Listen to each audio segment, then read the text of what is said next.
You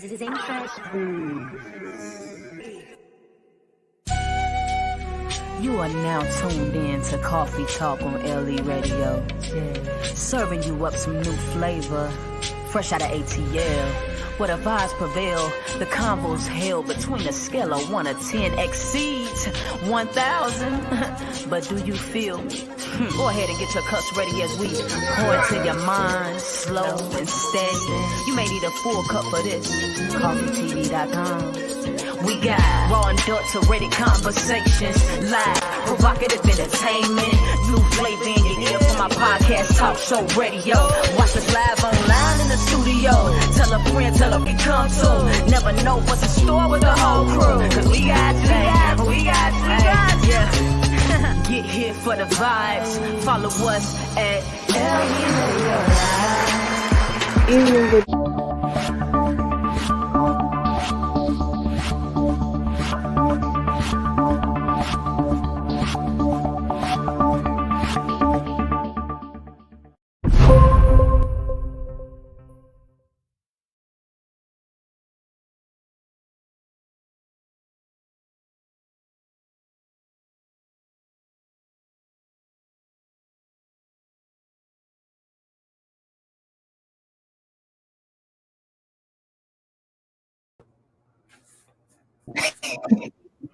Good evening.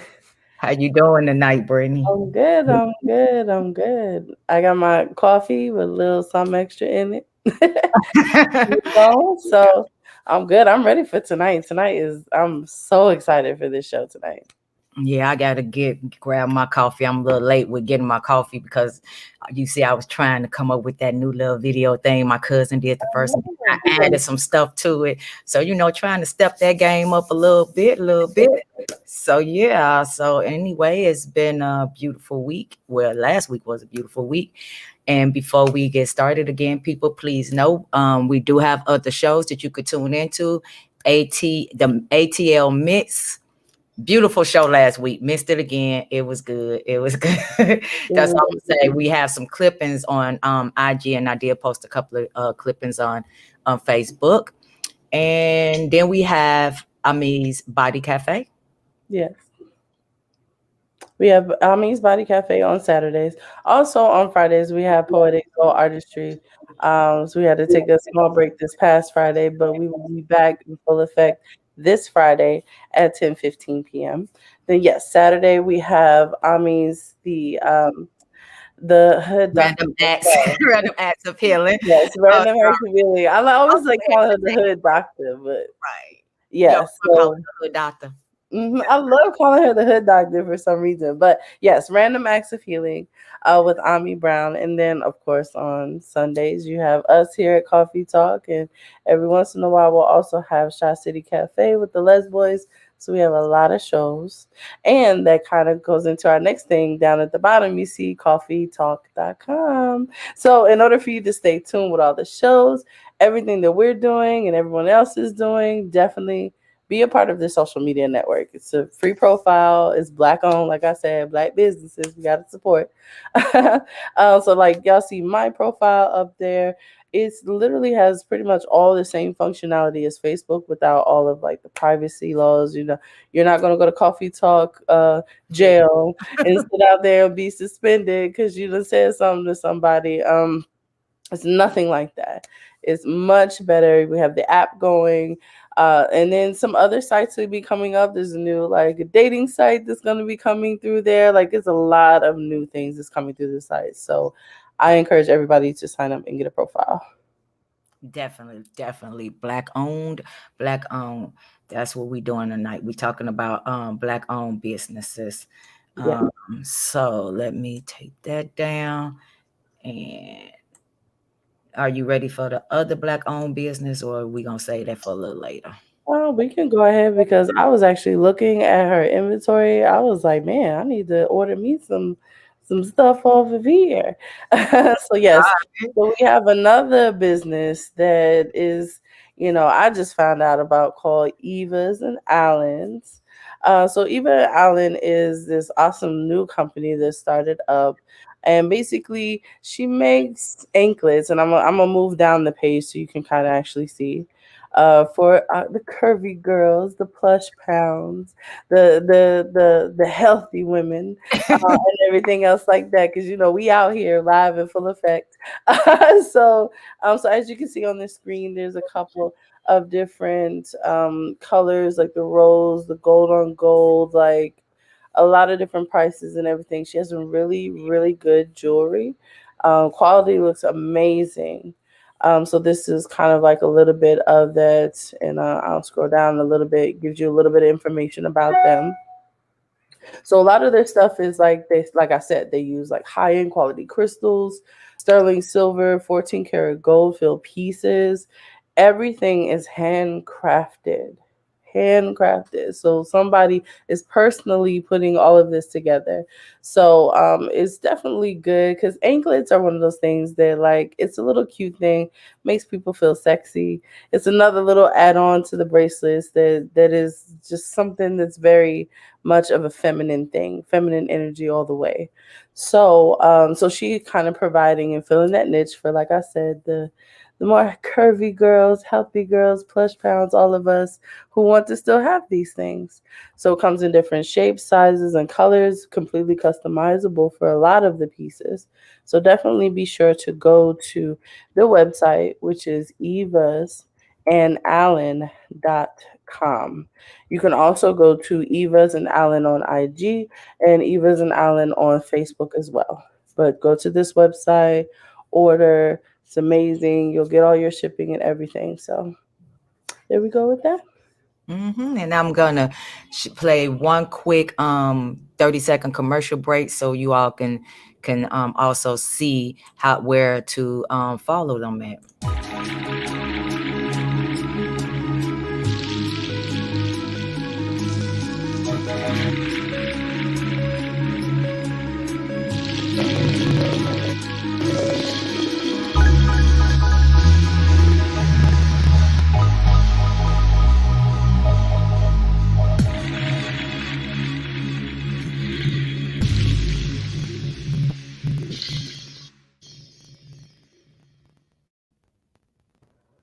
Yeah, so you definitely make sure to go to that website to pull up all that information there and get you a couple pieces. I know I'm about to order as soon as we get done with the show tonight.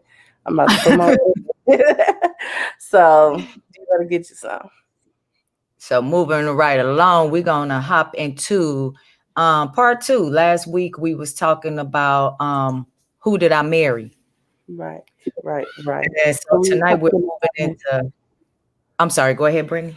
No, I was gonna say yes. We were talking about who did I marry, and we got into a very like spirited conversation about red flags, people's representatives, individuals, narcissists, dealing with people who are more empathic. Like, girl, when I tell you, if you haven't watched last Sunday's show, I'm almost tempted to tell you to come back, but watch this show now, and then you can go back to the first show and watch that one once you get done, because it was an Right. amazing discussion with Blackfire and Showstopper, and both of those ladies was phenomenal with the information, phenomenal with the help and everything, and just the energy all around. So definitely make sure you watch the first show as well. But tonight we have another person that's actually adding into the conversation as well, which I'm really excited about. Yeah. So we're gonna go ahead on and bring Hope Andro on to the on with us.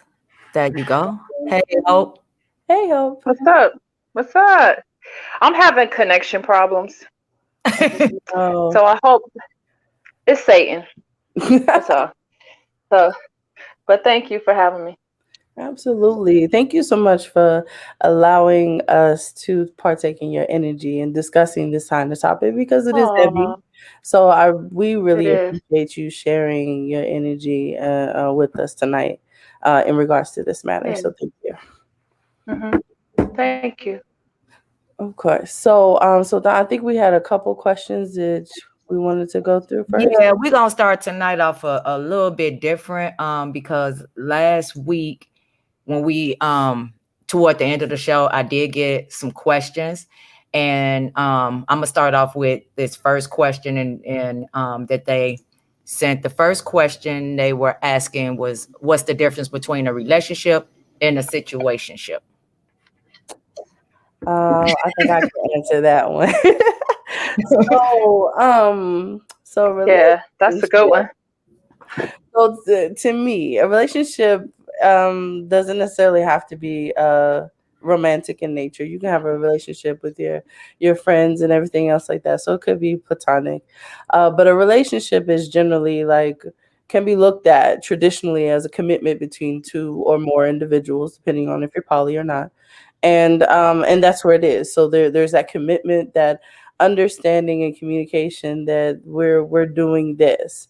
Whereas to me, a situationship is more of blurry. Like we're not technically or officially, or there's no titles to us, but we kind of navigate as if we're together.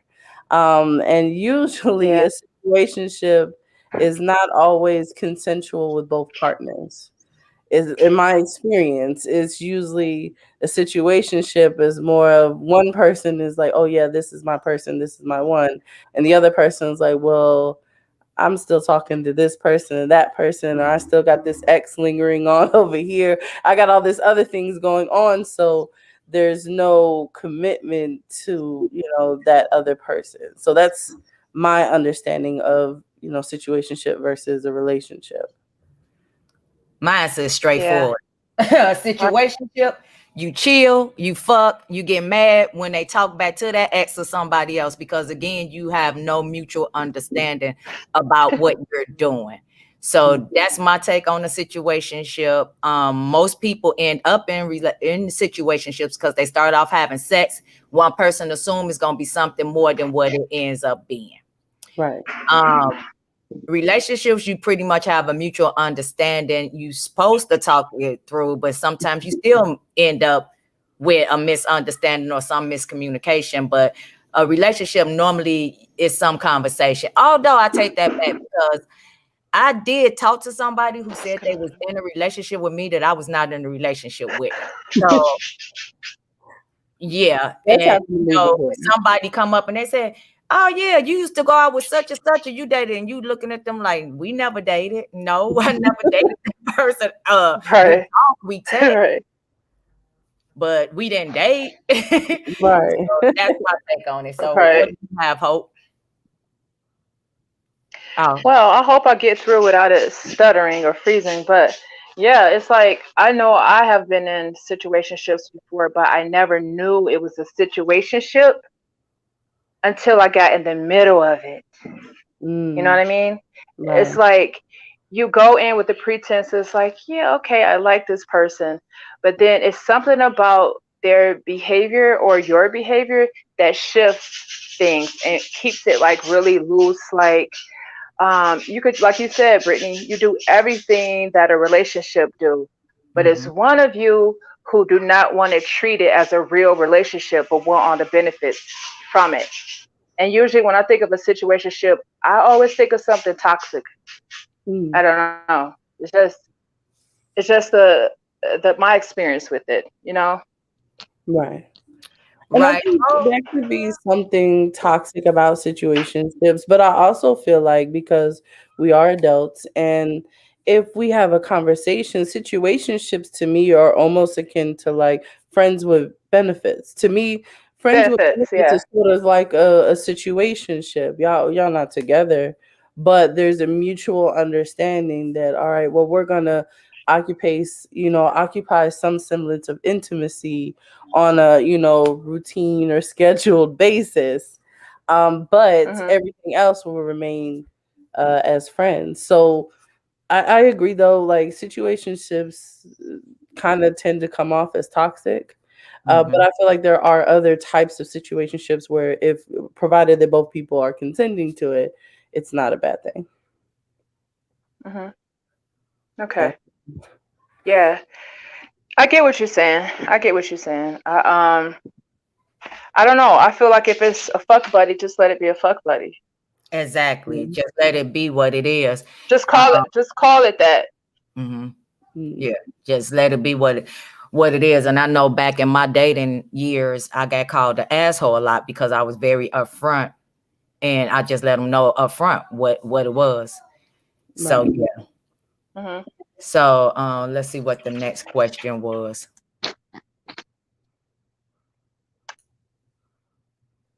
Nice. Oh, KJ. I love KJ. He's so sweet.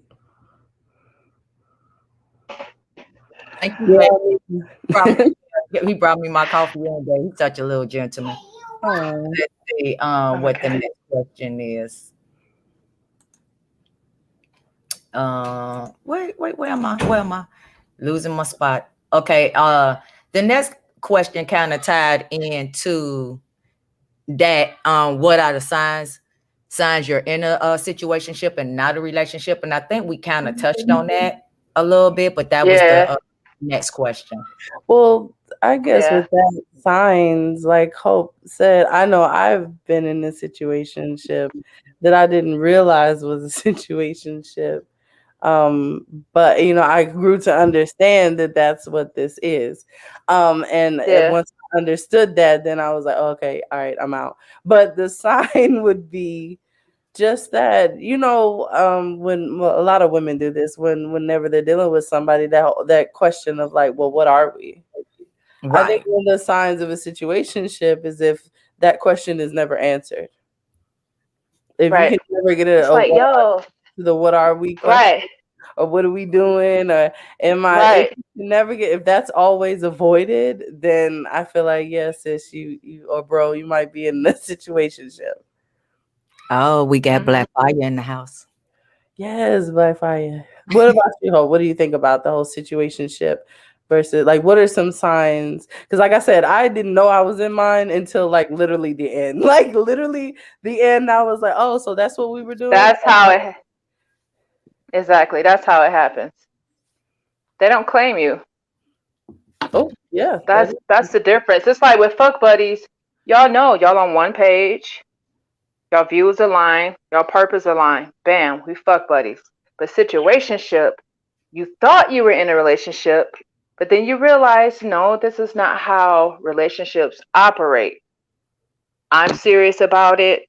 The other person, I don't know. Mm, You know what I mean? Yeah, right. that's But then they have the typically expectations. They have the Mm, expectations of a relationship, though. It's like they don't want you to go anywhere.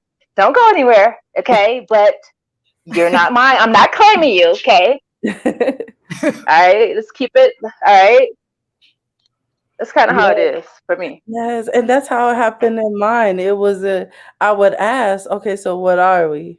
And then it's oh, well, I don't really want to be in a relationship right now because I'm going through this and this. So then I step back. But then as soon as I step back, it's well, no, no, no, don't go anywhere. I don't want you to go anywhere. Hold on. Right, And then that's when they start right, pursuing again. So it's like so then I'm like, okay, well, you're pursuing me. So now I'm back in the fold.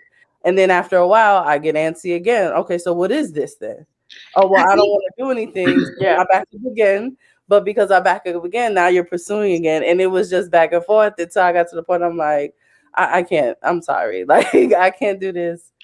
Clearly, you don't know what you want. I do. I'm not going to continue the cycle with you. I have to. I have to go. I think typically what happens with women is when we find ourselves in situationships, we discover it because of our desire to have a label. Mm-hmm. So you get a lot of those people going into it in the beginning, and they have a lot of those excuses, or what I call those pink flags. Those, yeah, because this glare is killing me. Because the flags aren't red yet. They're literally telling you, well, I'm hurt, I'm damaged, I've been through something. See, listen to what they're saying to you. Because what they're telling you right off the bat is, no matter how I feel about you, I don't plan on being with you. Mm-hmm. That's why they throw it out there in the first month or so. You will hear it a million times. I've been hurt. I've been dogged out. Let me tell you what the last chick did to me. And as they go through those narratives, it's actually setting you up for the letdown because they know they're charismatic enough to pull you in. Last chick did to me. And as they go through those Right. And I think that's what that particular situation was, is because my thing is that I listened when you said, okay, well, you can't do that. All right. Well, let me fall back. But my falling back is like, okay, well, let me just let you heal. Let you do what you have to do. I'm gonna be over here. But as soon as I go over here, that's when it's well, no. But I need you. Can you come over? Can you do this? I still want to see you. I miss you. I do this and this. So it's kind of like that pursuing happens. Remember last week what we touched on was the whole bait and switch. Right. Like when they sell in a car, you Mhm. know. So when you back up, the person starts to feel abandoned. It's like, oh my gosh, she's leaving. She's losing interest. She's not living up to what she said she was gonna do. So let me reel her back in.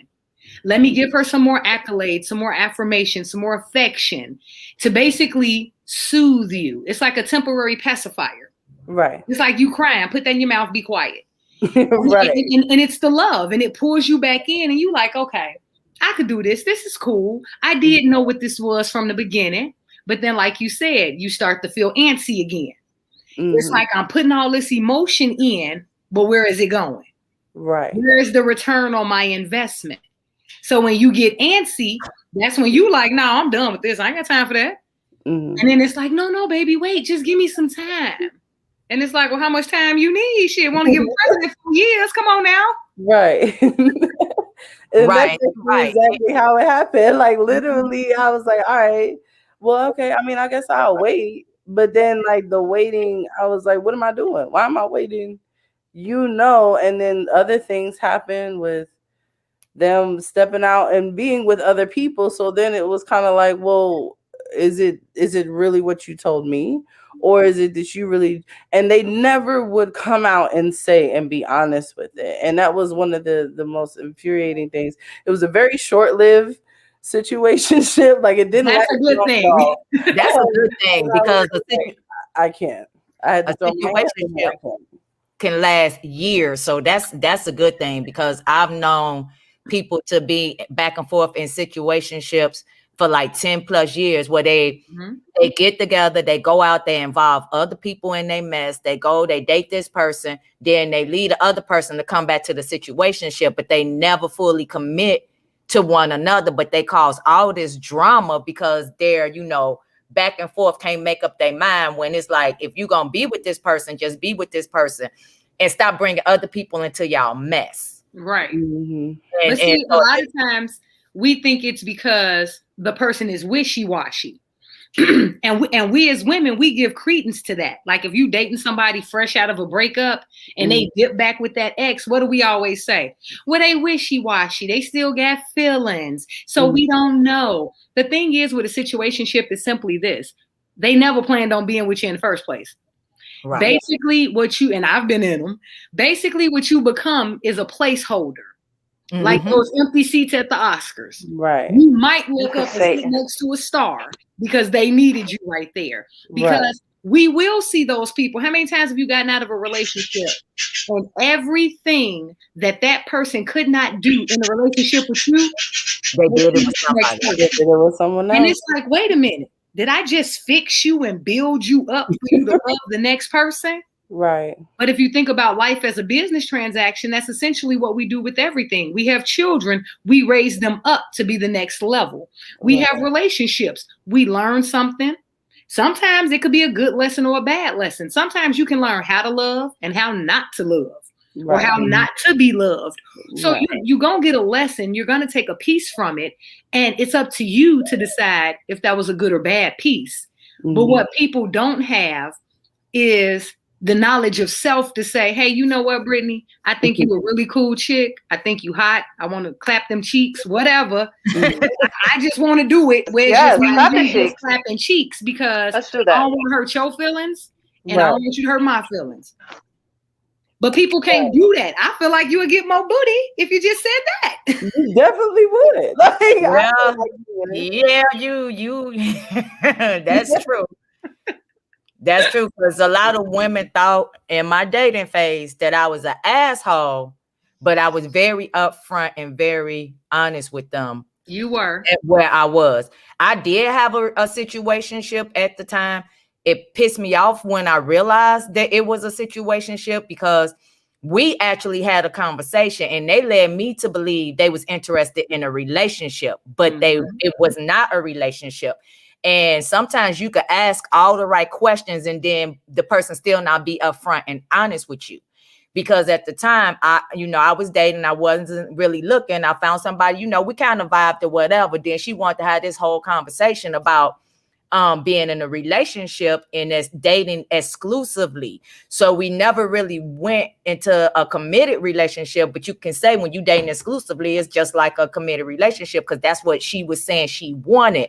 But the entire time, it was not that. It was a situationship, and that situationship pissed me off so bad, because all they had to do was be honest and upfront, but they wanted me to believe that it was something more than what it was, because at that time, and not to sound conceited or nothing, but I was doing a lot in the community. So I was single and I was a hot commodity at that time. So this person did what they did to kind of like take me away from all of that, knowing that it wasn't something that they really wanted. They wanted to be in the mix.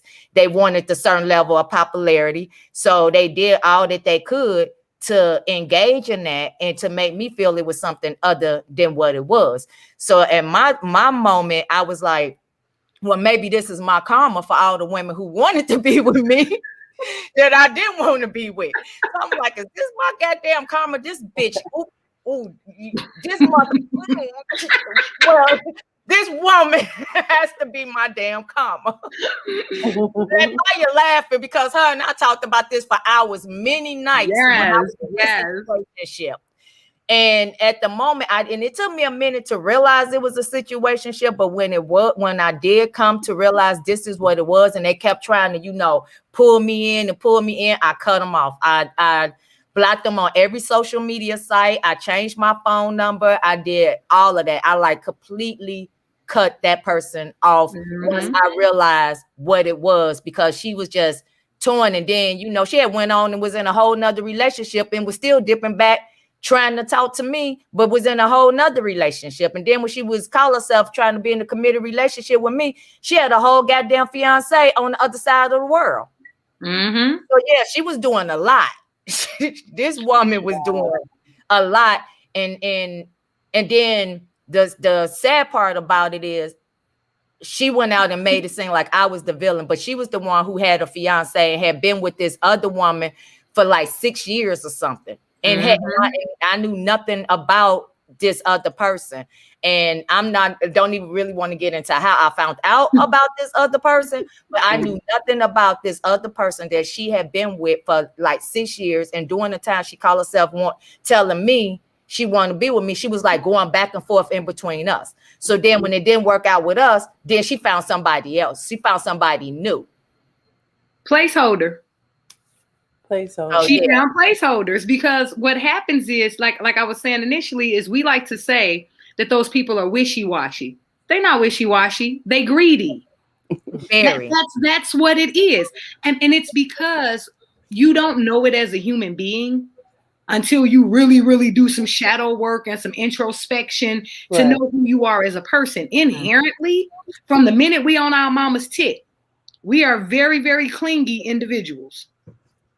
People need, desire, and want affirmation and accolades from multiple sources, because one person can't give it to you, especially if you're so damaged to the point where there's a hole. And you're trying to fill this hole. You're not going to fill it with one person. It's just like Dr. Frankenstein trying to build the perfect partner. You're going to have to take pieces from so many different people in order to build the perfect person you want. And that's what happens with these situationships. They want an ideal relationship, but at the same time, they want different components. Like Don may have the business acumen, Onyx may have a mouthpiece, Brittany might have the tasty cakes. So it's like, so they're basically going to pull from all of us to get exactly what they want, with never giving any one of us individually everything that we need. We're going to give you enough pieces to keep you from being hungry, to keep you from starving, basically. Right. But you're still gonna be hungry. Exactly. And that's what the situationships do. Kind of just enough to kind of like satiate, but not completely like assuage everything that you need. So we have a comment by Hindi Newton. She says, "You're the time waster until the one they wanted is available.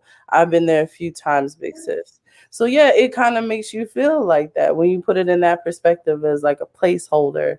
You're kind of like just that stepping stone till they get to something, the true prize, which could be someone or something else. Take it upstairs. And so I'm gonna go ahead on to the next question. And the next question, this is a good one. What we're doing is I'm sharing questions. These questions came up from last week's show again. They was emailed to me, some was inboxed to me, but they want to know, how do you emotionally validate someone? Ooh, this is an interesting question. I'm actually going to defer to Blackfire for this first. They want to know, how do you have the technical validate someone? Technical way of saying it. She's going to say it way better than I am, but this is definitely like a heavy question. You said, how do you emotionally validate somebody? Right. These are questions that we got from when we did the show last week. Afterwards, and some people watched and sent me some questions. Oh, okay. Technically, not to sound like a Debbie Downer, you really can't emotionally validate somebody. You can validate their presence in your life. You can validate what they do that you can measure quantifiably. But emotionally, they have to validate themselves. That's just like when people say, my partner completes me. No, the hell they don't. You have to be 100% when you come to the table. So you can validate them and uphold them with words of affirmation. It's a love language, but you can't fully validate them emotionally, because that emotional validation comes from self and your derivative of self-worth. At least I think, you know. No, I agree. Absolutely. That's why I said you was going to say it a lot better than me, but because I was going to be like, you don't. Because again, emotional validation to me is a very personal thing. Like, I have to do that. That's something that I can only do for myself, because whatever someone tells me, I have to be open enough to receive it. So even if someone was to be like, oh, well, you're amazing and I respect your feelings, I do all this, and you know, they're that way with me, if I'm not receptive to what they're saying, it doesn't work. It doesn't matter. And Hindi and Newton just actually made two comments, and it made a lot of sense. They said, wouldn't someone validate themselves first? Yes. And then they said, happiness is not someone else's jobs. That's how toxic codependency is born. Exactly. And that right there says it all. Because when you expect someone else to complete you, you're going to be let down. Absolutely. Hope, how do you feel about that? I disagree. I don't know if y'all can hear me. Can you hear me? We can now. Can anybody hear me? Yes. You can hear me. Okay. I'm sorry, I have the animal kingdom over here, birds and everything. So please don't be distracted. But yeah, I disagree. I don't feel as though that is to emotionally validate somebody. It's not saying, hey, complete me. Hey, I don't have self-esteem. Can you tell me who I am? I feel like in a relationship, validation means like, hey, I'm honoring your feelings. I say that your feelings are real. I don't minimize them. I understand how you feel. That's what I feel about when I hear emotionally validate. And I feel like as part, can you guys still hear me? Mm-hmm. Yeah. Can you guys still hear me? Yeah. Okay. I feel as partners as a life partner. Yes, you come in as two individuals. You come in as two whole individuals who still know how to edify one another, who still know how to say, hey, baby, I recognize how you feel. That's validation to me. I think now I think people looking at it the wrong way. I mean, it's like, yes, if a person can't survive without somebody's validation, then that's toxic. But it's healthy to acknowledge someone's emotions. Okay. I mean, I agree totally. And maybe I misunderstood where the comment came from. I was thinking of it in terms of the piggyback off of what we were talking about last week with the toxicity of not really knowing the person you married until you're in the trenches with them, and then you realize it's not what you thought it was. I thought it was like in relation to that, definitely no, I'm not emotionally validating nobody. That's impossible. But yeah, within the realm that you're talking about, within the relationship itself, I think that's just, I wouldn't call that emotional validation. I would say that's just validating your partner. That's honoring your obligation and your commitment to the relationship.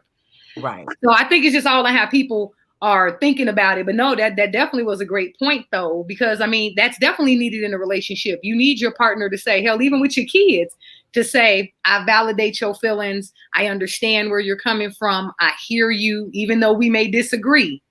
You know, I'm still validating that you're in this moment and this is what you're feeling. Right. And I like think that's a little different when it's your partner.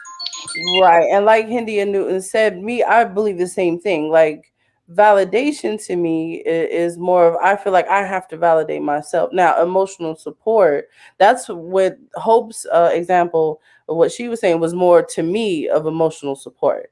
I am going to emotionally support. Oh, what happened to Brittany? She just froze. Uh-oh. Okay, so yeah, she froze. But to piggyback off of what she was saying, I agree too that validation and emotional support are separate things, because to emotionally support somebody, you can emotionally support everybody in your life, and you don't have to validate everybody in your life, because not everybody's presence requires validation. Some people are just there, you know, to pass through. And even with some relationships, you know, with the whole ideology of the reason, season, lifetime, it's that same thing. But somebody I'm going to be with, like Hope said, a life partner, then yeah, I'm definitely going to validate them and emotionally support them throughout the duration of the relationship. And even afterwards, you know, because if I claim to have loved them, that don't just change because we're not together. And I think that's the other part of it that, like, we didn't touch on that part last week, that when it's all over, what happens then? When that person isn't who they said they were, when you did marry their representative. Right. You know, because in my opinion, with what I've had experience with, it's still salvageable. You know what I'm saying? Like, I made a post earlier today that I was talking to my ex-wife for over an hour about her current relationship. And it's like, I feel nothing with that because I loved you at one point. So I'm still going to validate and affirm who you are as a human being without being emotionally invested. I want to go back to that comment right there. Uh-huh. But for some people, you can validate and it's still not effective. Okay. Well, think about it this way. That's like with anything in life. Let's take the focus off of relationships real quick and just look at kids. For people who have had experience with kids, nieces, nephews, whatever. You could tell them that stove is hot 37 times. 26 times they're going to touch that stove and get burnt. Yeah. At least I know my grandkids do it. They do it.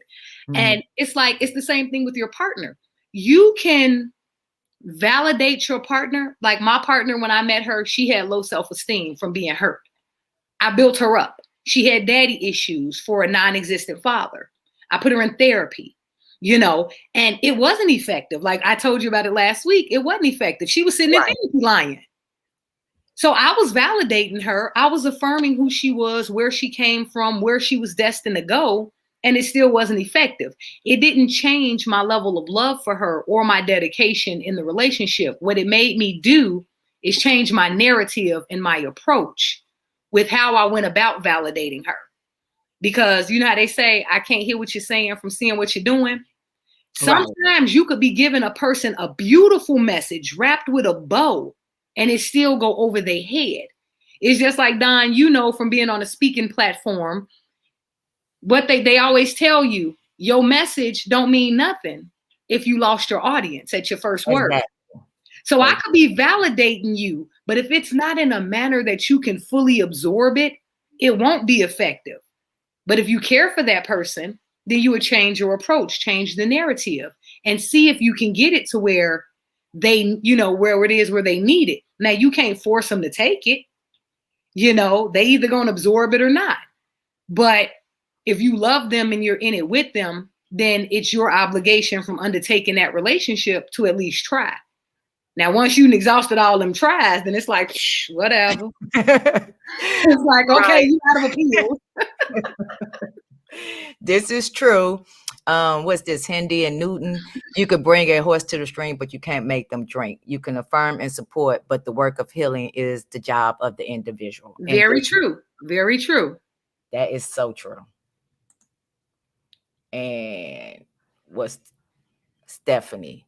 That person needs to be ready to make changes. Your efforts to help change them will be for the naughty. For not. It's for not. If they are not doing the necessary work. That's true. Which is why you hear life coaches, like, I swear to God, y'all, Iyanla is my spirit animal. I swear to God, I'm going to meet her and I'm going to get that one good hug from her. And it's going to change my life. I'm telling you. But it's just like she always tell the people, you got to do your work. When I do my lives, what I say, come get this work. I mean, because you got to be willing to do it. Like they say, what do they say? Faith without works is wasted time. Exactly. Dreams without action is wasted time. Hey, Brittany's back. Hey, sorry. I don't know. My modem just like kicked out for a second. I'm like, wait a minute. I was gonna get on the side. But yeah, definitely. If they're not doing the work, I mean, you ain't gonna have nothing. Yeah. It's just like an artist. Like me, somebody sent me a care package of paints today because I said I hadn't painted in a while. The box is in the kitchen though. The paintings ain't gonna create theyself, right. Which means I ain't gonna sell them because I ain't make them. So it's the same thing when it comes down to your self-worth, your self-betterment, your ideology on self. If you're not willing to do the work, a person can tell you faith without works is dead. Thank you, Handy and Newton. Thank you because I knew I was going to say it wrong. But that's the thing. If you ain't willing, like I tell my son, if you're not willing to do the work for yourself, if you ain't willing to grind for you, how dare you have the audacity to expect somebody else to come in and uplift and exalt you to where you supposed to got yourself to. Right. Because I hate when people say, oh, I need a partner to complete me. No, I'm not Bob the Builder. You need to fix that, build it up, get the foundation good, and then come on over and say hi. It's the same thing. It's because we're showing up half-assed. Because especially women, we've been led to believe that we are the better half. No, we just an awesome asshole looking for another awesome asshole. Why I got to be two halves of a person? Right. It don't make sense. I mean, I don't want half a sandwich. Well, if it's meat on there, no, I don't want it. But if I don't want no half a sandwich.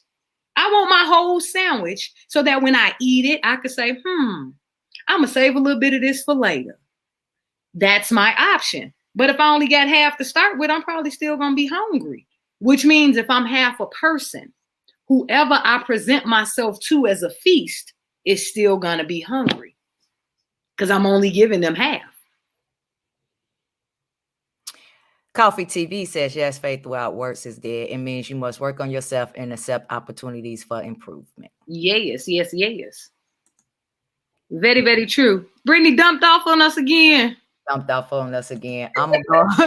go ahead on to the next question. And like I said, most of these questions came from last week's show. What are your views on toxic love? Toxic love. It's toxic. That ties into everything we pretty much been talking about the entire time from last week's show and tonight. It's toxic. It's like self-explanatory, but they asked the question, so when it's toxic because they also ask, when should you walk away? When you ask that question, exactly. I mean that's always been my take on it. My mama, everybody, my mama, everybody always told me when you get to the point, and it's back in my hetero days, when you get to the point that you got to go through his phone, when you get to the point where you just thinking, he been gone a little bit longer than usual. My mama said that's when it's time to go. When you have to start questioning them or questioning yourself and why you're there. I think that's when it's time to go. Absolutely. I agree with that too. Like once that intuition starts, you need to listen to it. Like definitely. And like I said, with my situationship, that intuition was like, girl, we not gonna keep doing this. Like you either gonna, what do they call, shit or get off the pot. Like you want to do something. And I chose to get off the pot. Like I was like, all right, cool. You know what? I'm gonna let you figure it out. I'll be over here being great. Like there you go. Have a good day with that. Exactly. Let me know how that work out for you. Right. and it did it, because like several years and like 2 evictions and court cases later, you got stuck with what you got stuck with. So I mean, I don't know what to tell you. I think when it comes down to these relationships and the ideals we have, the one thing that we don't give ourselves enough credit for is the influence of societal constraints on what we were led to believe a relationship is supposed to be. Most of us have the total wrong ideology of what a relationship is supposed to be. So then if our blueprint, if our employee handbook is incorrect, how were we expected to proceed accordingly? If all of us were raised looking for that happily ever after, we want that down south grandmama, granddaddy love. They got 13 kids, been together since they was 12. Grandma ain't ever had a job. Granddaddy work. But what they didn't tell us is that granddaddy got 2 other families, one across town, one around the corner. Because being together 40, 50 years mean everything ain't always kosher. We don't know about the time grandma stepped out with the deacon and the pastor. You know, all we see growing up is grandma, granddaddy. We don't see what happened when that door closed and he like, get your funky ass away from me. You know, so what we do is we look at that with those rose-colored glasses and we throw our backpack on and we're gonna go out in life and be great and be a great girlfriend. And as soon as shit get funky, stuff get funky, we like, oh, I'm out. I ain't got time for this. I gotta go. It's the same thing. It's the societal constraints of what we were raised to believe. Absolutely. Like he said, Papa was the Rolling Stone. Like there's definitely families out there like that where you like you said, you think it's Big Mama and Big Daddy, they doing their thing. All the while you got cousins on the other side of town that you don't even know about. And that's not a slight to their love. It's just that we don't know.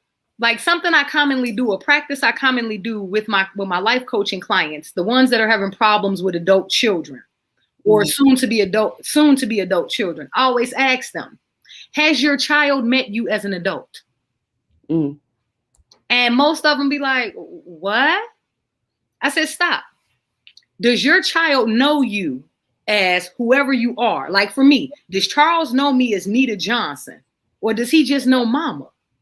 So when Charles was he's 27 now. When he was about 19, 20, I introduced him to Nita Johnson because it was imperative for his formation as a man to understand who his mother was as a woman. Because all he know is mama hold it down. Mama a grinder. Mama get a good job. Mama got a car. Mama keep us with a crib. But he didn't understand why mama had to be like that. And I didn't want him to seek out a woman that was going to do all of that for him. Because it's like, no, actually, I had to do all this because I didn't have a strong partner, i.e. your dad, to do it all with me, not for me. Right. So, and then he had to understand that's what influenced how I raised him, why I did the things I did. A lot of women, I had to tell my ex that, can you please introduce your daughter to you as a woman? Because you yelling at her about what you think is she gonna do, let her know that it's okay because you were 15 and 16 too. Right. You were tempted. You wanted to hang with the boys. You was hot in the ass. Let her know, one, that does not make her abnormal, so she does not have to hide that from us. Because once you open the door of communication, I can pretty much circumvent any behavior you're going to expound upon. Right. as long as I know it's there. But if you ducking and dodging, I'm sneaking and reading your diary, it's like, what we gonna do? And that's why it's so important to, even when you're meeting your partner, listen to what they not saying. Like when they sit up and talk about, Brittany, we talked about last week, when they talk about how bad they were treated and how bad every relationship was. That's a red flag. It's like, well, what part did you play in that? What happened with you? I mean, if everybody you dated cheated on you, you either just got really bad luck or you're attracting those kind of people. So it's like you got to do the introspection and the self-work to find out, why are you attracting those people? So we have some comments that coming through. It says we need to define on consensuality or consensual the relationship boundaries, and then it'll become and then I guess to say then what it will become, I guess, when it becomes toxic, when those things are violated, basically the boundaries.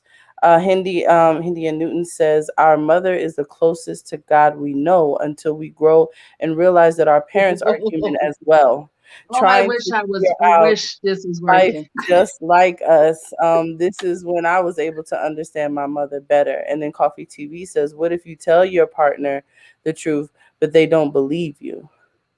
Then that is their problem. Hope, are you being attacked over there? Oh my God, can you see me? Like, I can't see y'all. Wait, hold on. Let me tell you. Hold up. Let me tell you what y'all sound like for one. That's what it sounds like. And I'm trying to pick out bits and pieces of the conversation. So I'm surprised y'all even see me. We see you and the babies. Right. But so in relation to what Coffee TV was saying, what if you tell your partner the truth and they don't believe you? Honestly, you can show them better than you can tell them. That's on them.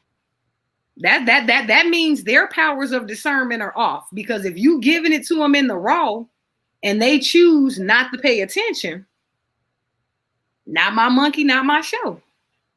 Right. And just to go back to the mother is the closest thing to God, I definitely agree with that. Like, you do have to learn your parents as human beings, because, as mom and dad, like, you got it's a pedestal. Mom and dad are on a pedestal because mom and dad provided everything. But then as you grow, you tend to understand, well, mom and dad have flaws. Mom and dad can mess up. Mom and dad can do things that are like, oh, well, I can't, what I'm saying? Like, they're not perfect. So that's something definitely important to learn. And then we have another question that says, how would you feel if your partner told you your marriage was a business contract? That would depend on if I entered it in a business state of mind. Yeah. If I entered it as an emotional union, I'd be pissed off. Right. I'd be irritated. It's really hard to say whether or not you leave because you got married for a reason. Now, to find out that person's reasoning wasn't the same is definitely disheartening and hurtful. Right. Me personally, I would sort through it, find out what exactly they mean by this is a business deal. Like, if it means like I'm their benefactor, oh no, you got to go. I'm too young to be a sugar mama. I ain't got time for that.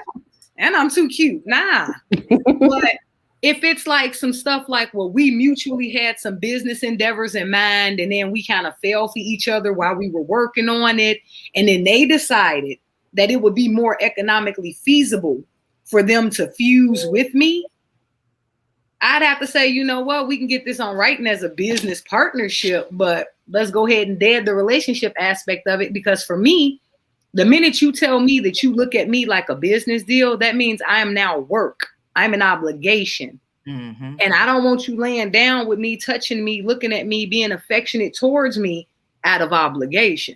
If it's business, baby, let's keep it grimy then.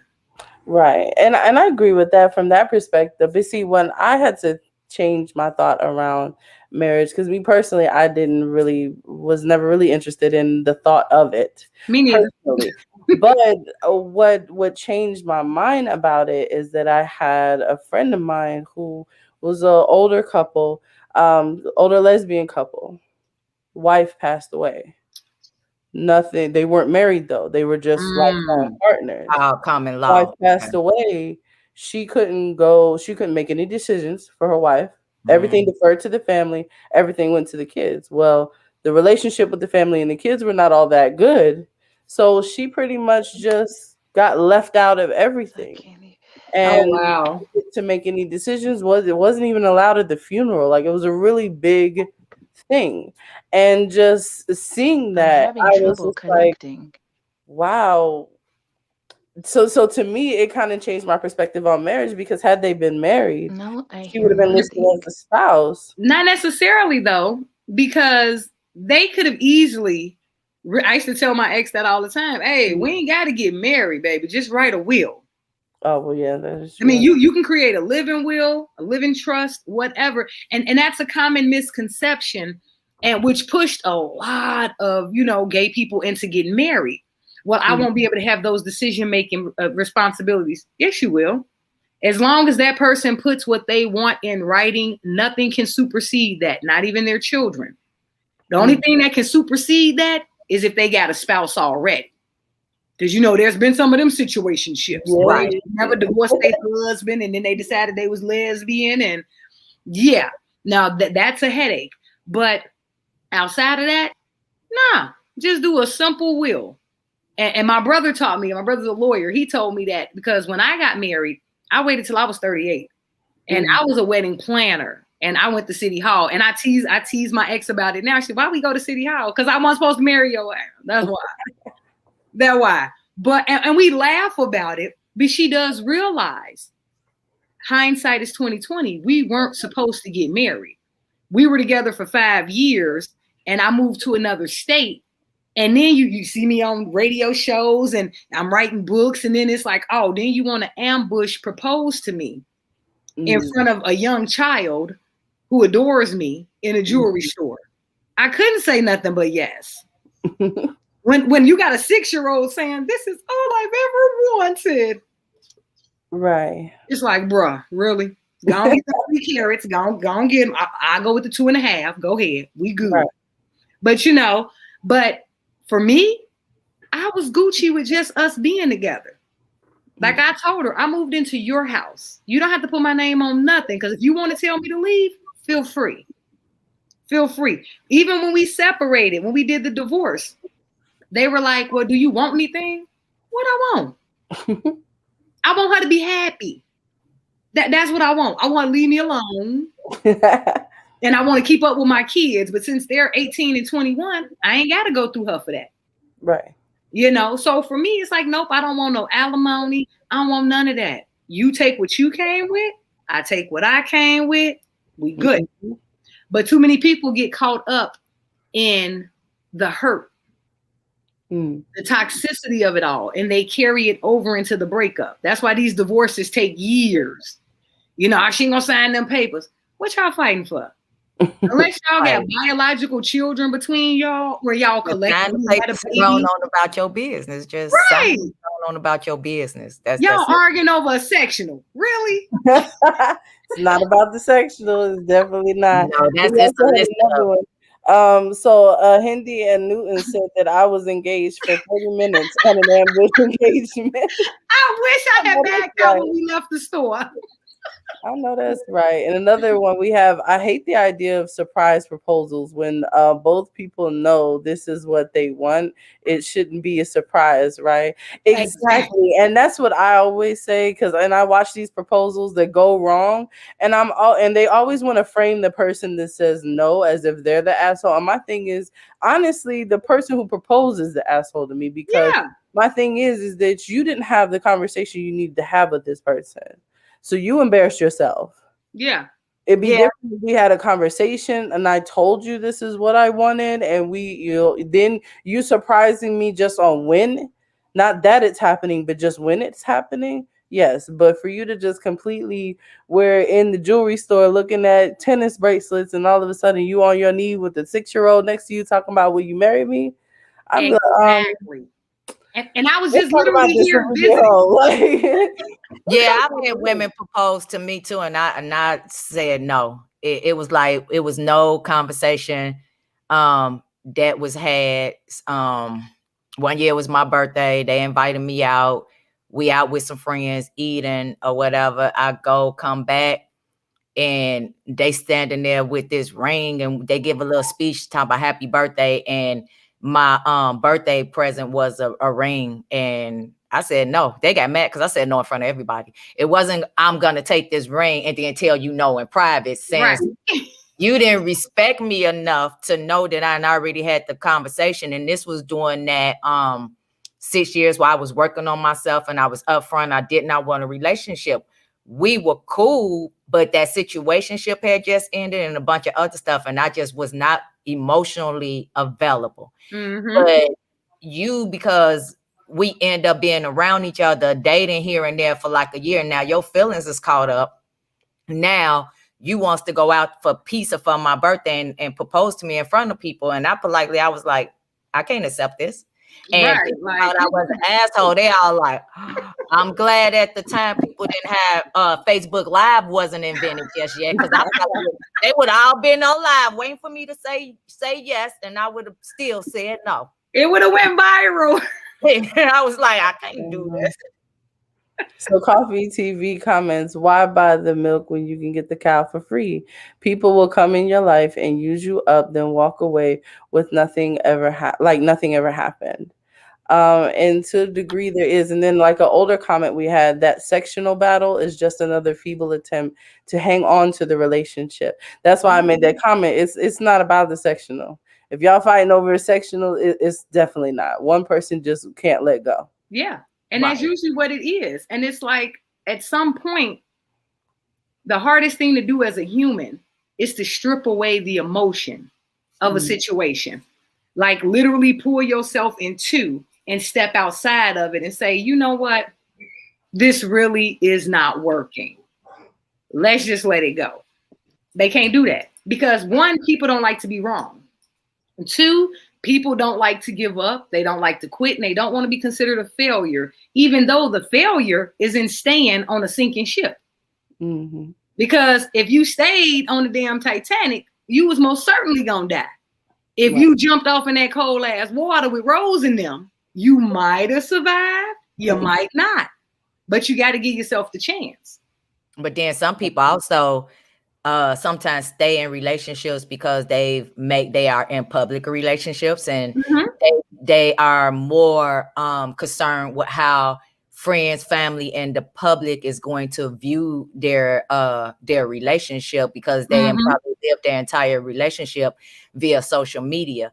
Now they're having issues, and now they're divorces or whatever. They're deactivate their page. It's like most of the time, that's like the first sign, like one of the most common signs of somebody getting ready to break up. They deactivate their page, and then they come back like 2 weeks later or a month later, and you be like, motherfucker, we know y'all broke up. Now, I'm gonna be honest with you, the situationship that I had, like there was a lot of emotions tied into that. And I did that. I logged out of Facebook for a year and a half. Behind the situation, behind my situation, I was off Facebook. That's why you disappeared. That's where you went. Because that's where I went. Like, because I was like, I can't deal, because it was a lot. There was a lot going on, and so I do understand that. But Coffee TV came back and she said, yes, why buy the cow if you can get the milk for free? This comment is in support of marriage, and I do not believe in shacking up, which honestly, I kind of understand and feel the whole why buy the cow if you can get the milk for free comment, because it's like, why give you all of these extra privileges for things? What incentive do you have to now commit to marriage? But it depends though. Or like with the situationship, if I'm giving you a relationship without the title, then what incentive do you have to commit to me? But see, I think that's where communication in the beginning comes up. Exactly.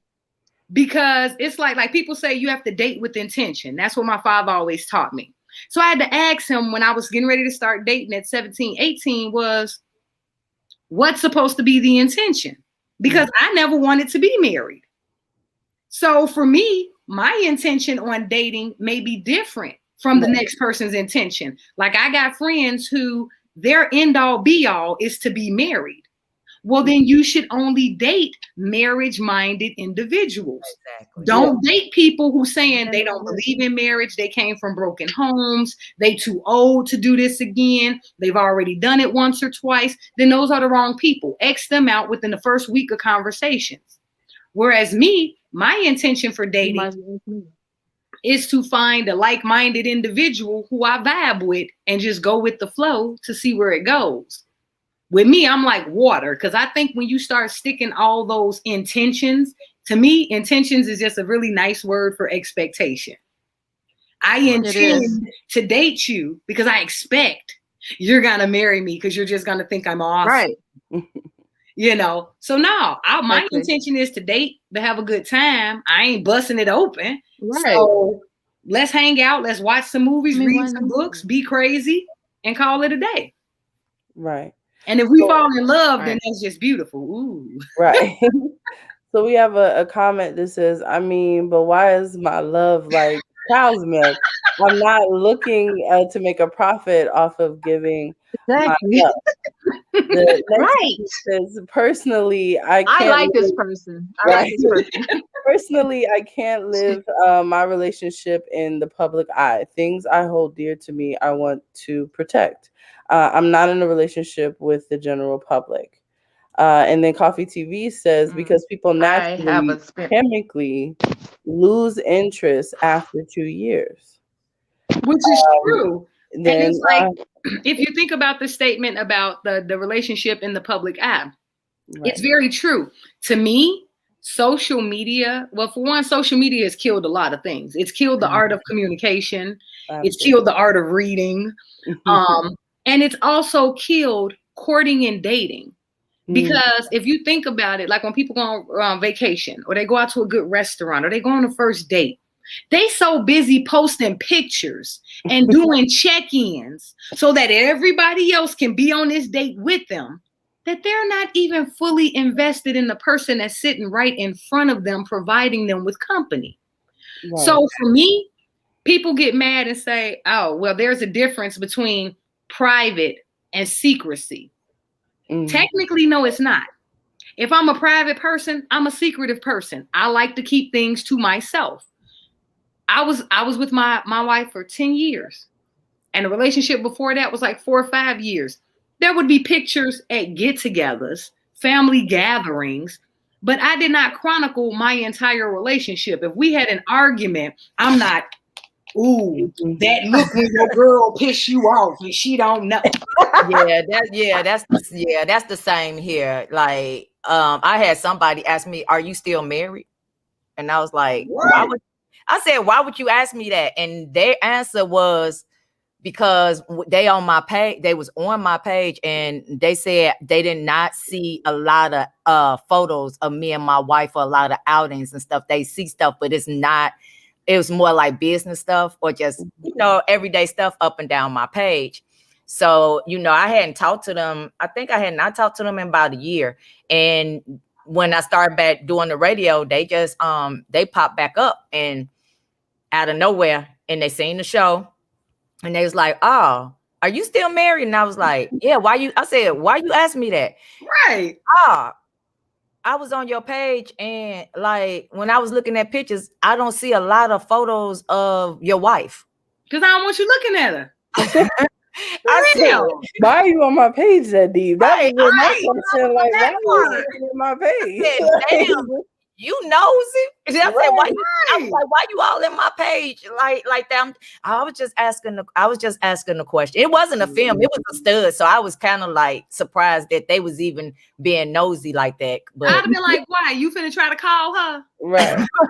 Right, because that's what I was thinking. I'm like, and then they said the same thing because they was friends with her on there as well, and they were saying the same thing, that they don't see us posting a lot about our relationship on social media. And what I would have told them? I don't post my relationship because me and my wife are both business women. We out handling business. We being social in the real world, not in the media world. Right. It's like, come on now. But people take their inferences from everything. It's like, oh, well, you didn't post. People fight this 20-something generation. My baby go through it because you ain't post me on Facebook. Yeah. It's like I posted our kids. So anybody trying to holler at me know I got toddlers, which means there's a baby mama lurking nearby. You know, why I need everybody in our business. I tell my wife, I don't need everybody to see you. You super thick. I don't want them trying to holler at you. Go sit down somewhere. So Jessica, Coffee Tea put Jessica Holta does not put her relationships on social media. That's right. So Hindi says, exactly, sis, my marriage / what do you want? I'm doing the radio. No one else's business. So the next comment is, I told my girlfriend that I was looking to get married eventually and that I thought 4 years was a sufficient amount of time to get to know if the person is right for you. She agreed, and if at the end of the 4 years we decided not to marry, we would split up, no blame. Instead, we got married after 4 years, and I'm sure that is and I'm sure that's something that she wanted and I want 100%. So that's really good. Like, I'm glad that, see, you had a plan, you had a conversation with her, and you guys kind of planned it out. So it wasn't a surprise. And at the end of the 4 years, she knew the expectations. And a previous comment is that don't put any intentions or expectations on me that I didn't agree to. And I definitely agree with that.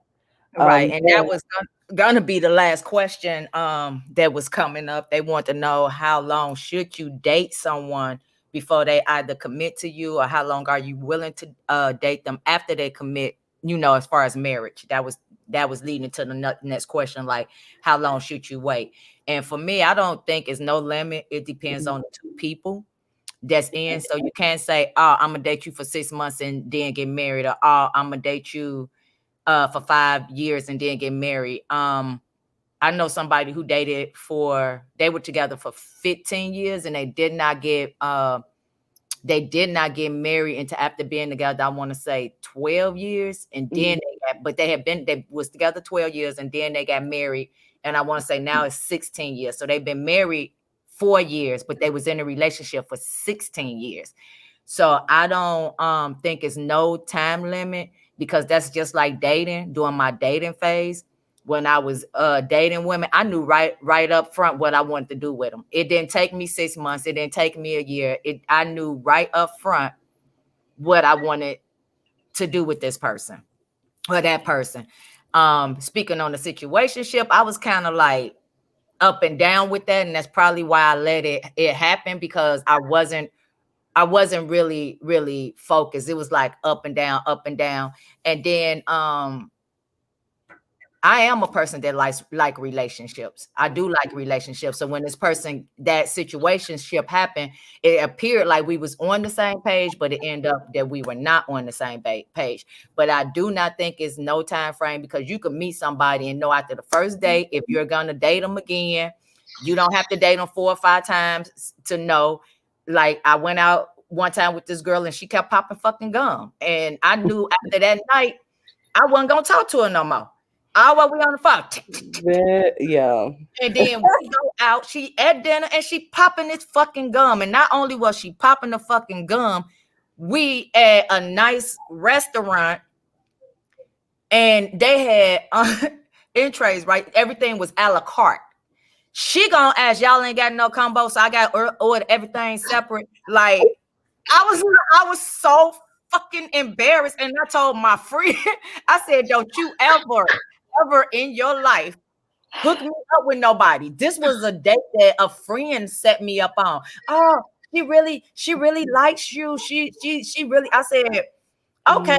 So trusting in my friend, trusting in, because the person that set me up to asked me to go out with the person is a really good friend. She better be happy we still friends. After that experience, she lucky we still friends. Oh no. But she talked to me, and a lot of times, except my wife, that was the only person I did it on my own.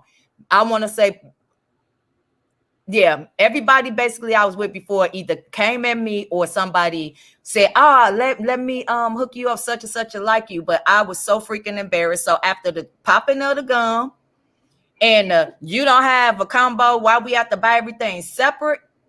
I was like, I'm done. I was sitting there, I got on my phone like, you sent me out with a motherfucker that don't know what a la carte is. What the fuck? She asked, can I see the menu with the combo meals? Oh, I can't say anything because I went on one date with someone and they cleaned their teeth with their straw at the table.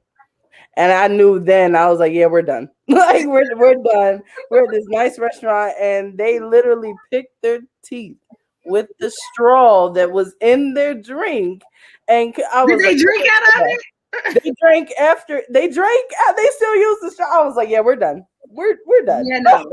No, don't worry about my number. I was done. I'm telling y'all, I took that girl home, and she lucky we was in Chicago and it was kind of cool outside. Or I started to let her get on the red line, and waiter, he looked at me. I looked at him. I was like, "Can you give us some more?" He said, "No, ma'am. We don't have a menu with combo meals on there." That would be on my list of the worst date ever. If it ever was a worst date list for a worst date, I would say that was the worst date ever. Yeah. Like, let's hit some of these comments. Hope, you want to get in here? You got something to say? Or you just gonna smile? Let's go with the comments. Man, our connection, man, is so annoying right now. So can you guys hear me? Yes, we can hear you. Okay, so I was catching bits and pieces of what y'all was saying. So give me the topic. Oh, we were just recently talking about a really bad date. Yeah, I'm sorry. Oh no, you're fine. The next comment, we were talking about expectations and people placing expectations, waiting periods to see when to get married or to do things. Coffee TV commented, I think it's interesting that we do business contracts and job applications, but we don't vet potential partners. So that's kind of like the topic that we were talking on. Well, I've been through that. I'm going through that right now. Like, I'm getting a divorce right now. From a person I feel obligated to be with because of their expectations. And it's a strange thing because I feel as though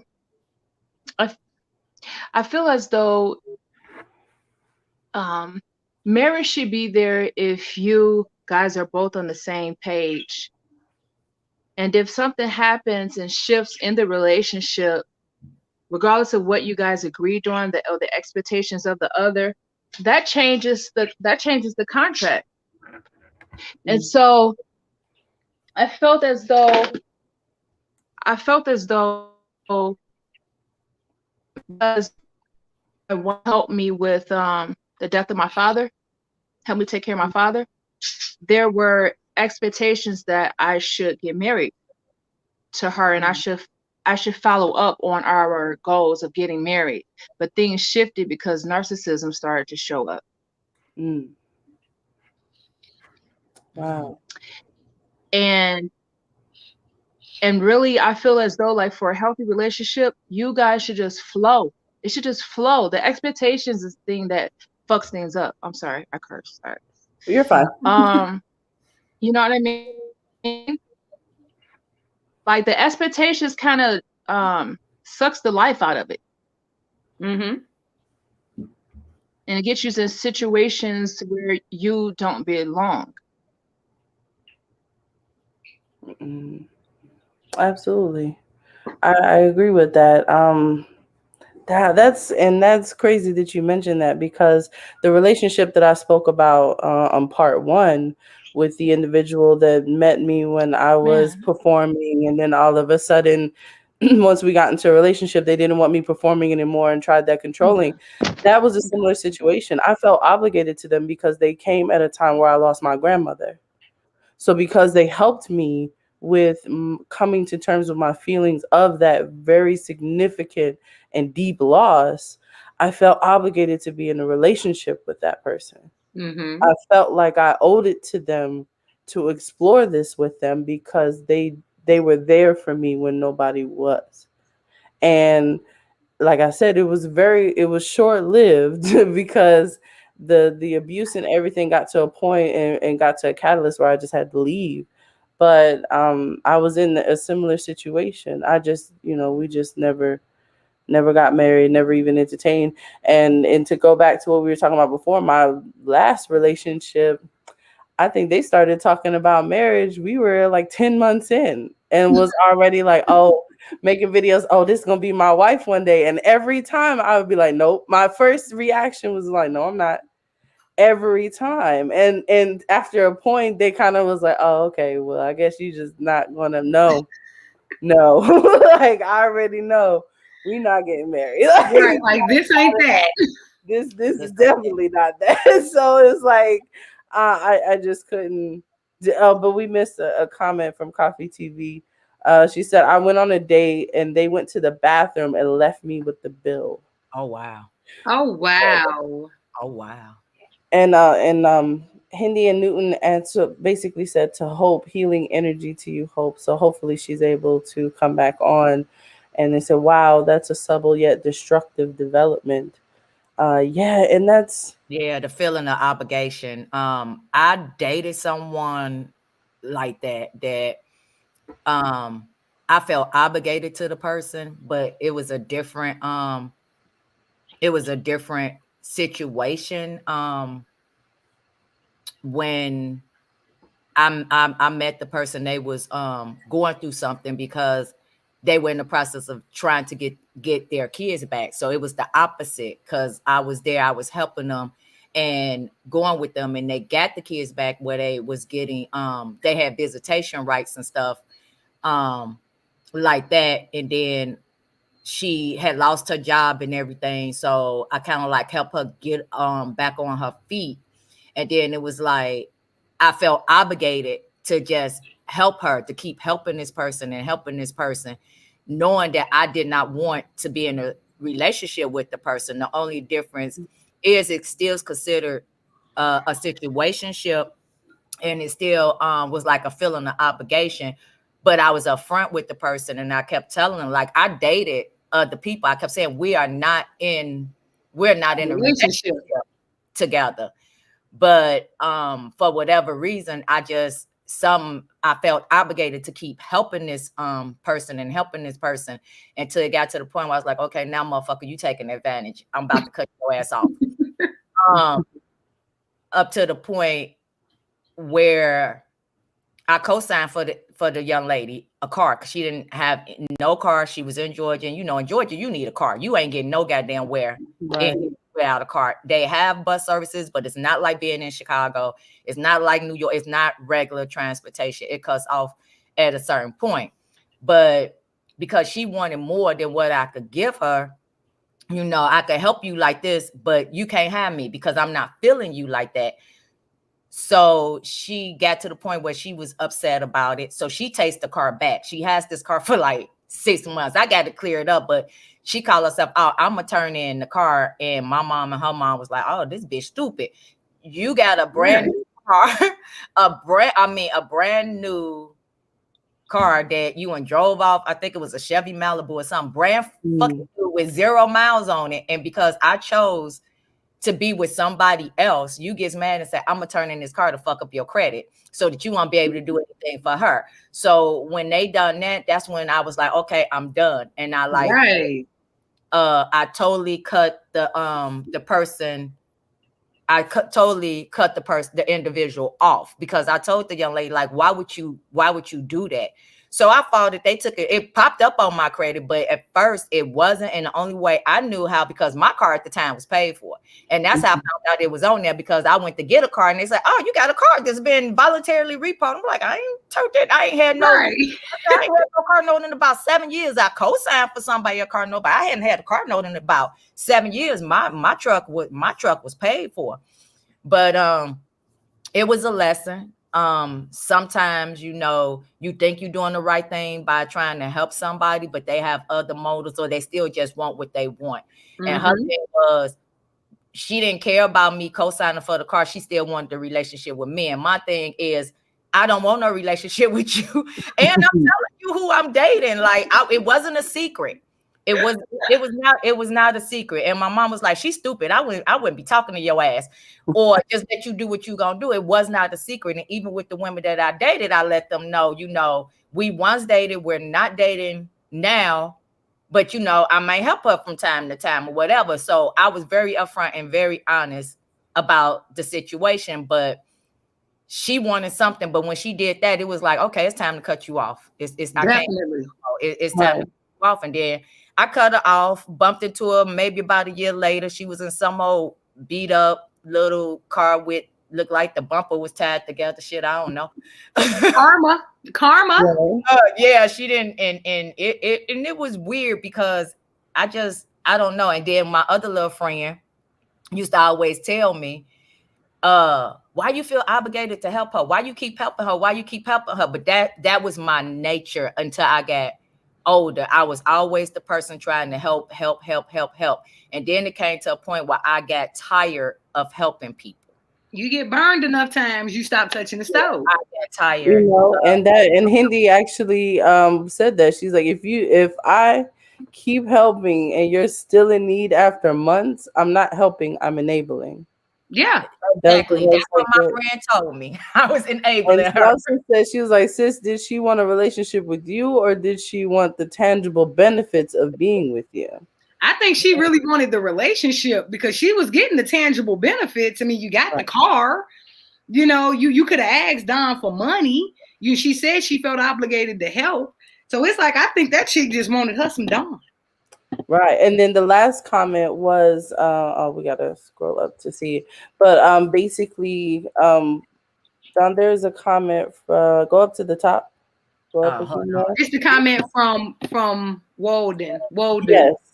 Okay, I'll go. Okay, let me go to that one and then come back to this. It says, what are your thoughts on whether people show you who they are when you're vulnerable versus when you're strong? Like, are there people who take care of you to keep you in that hole? Yeah. Absolutely. Yeah.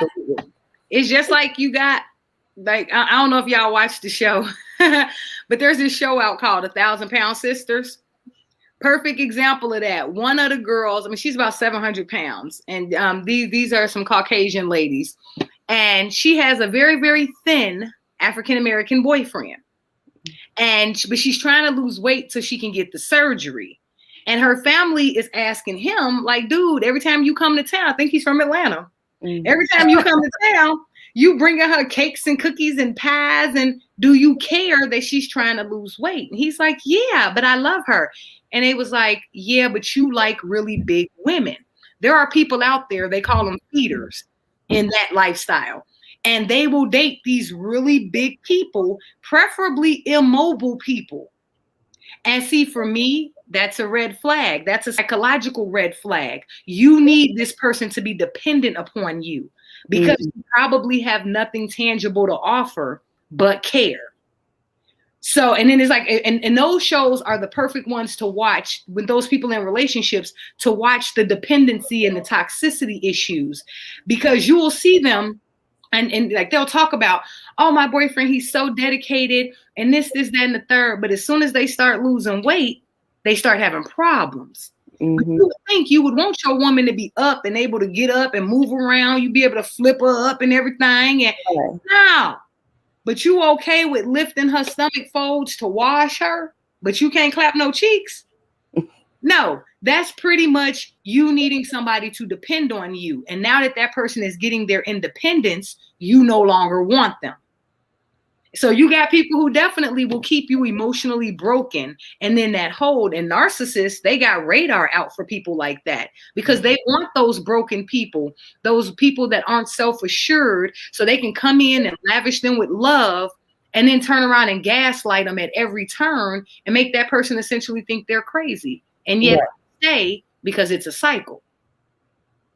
Absolutely. And like I said, the need to be needed. There is a way where you can have a level of egocentrism within your altruism, like I said before. Mm-hmm. It feeds your ego to be able to provide, to assist, to help, and do all of this. So it's no longer about them, it's about you and what it is that you can provide. So we did have a comment. So Coffee TV, the first one says, "Great point. I think there are a lot of women who get involved with women so they can be in control in a way that they cannot be with men."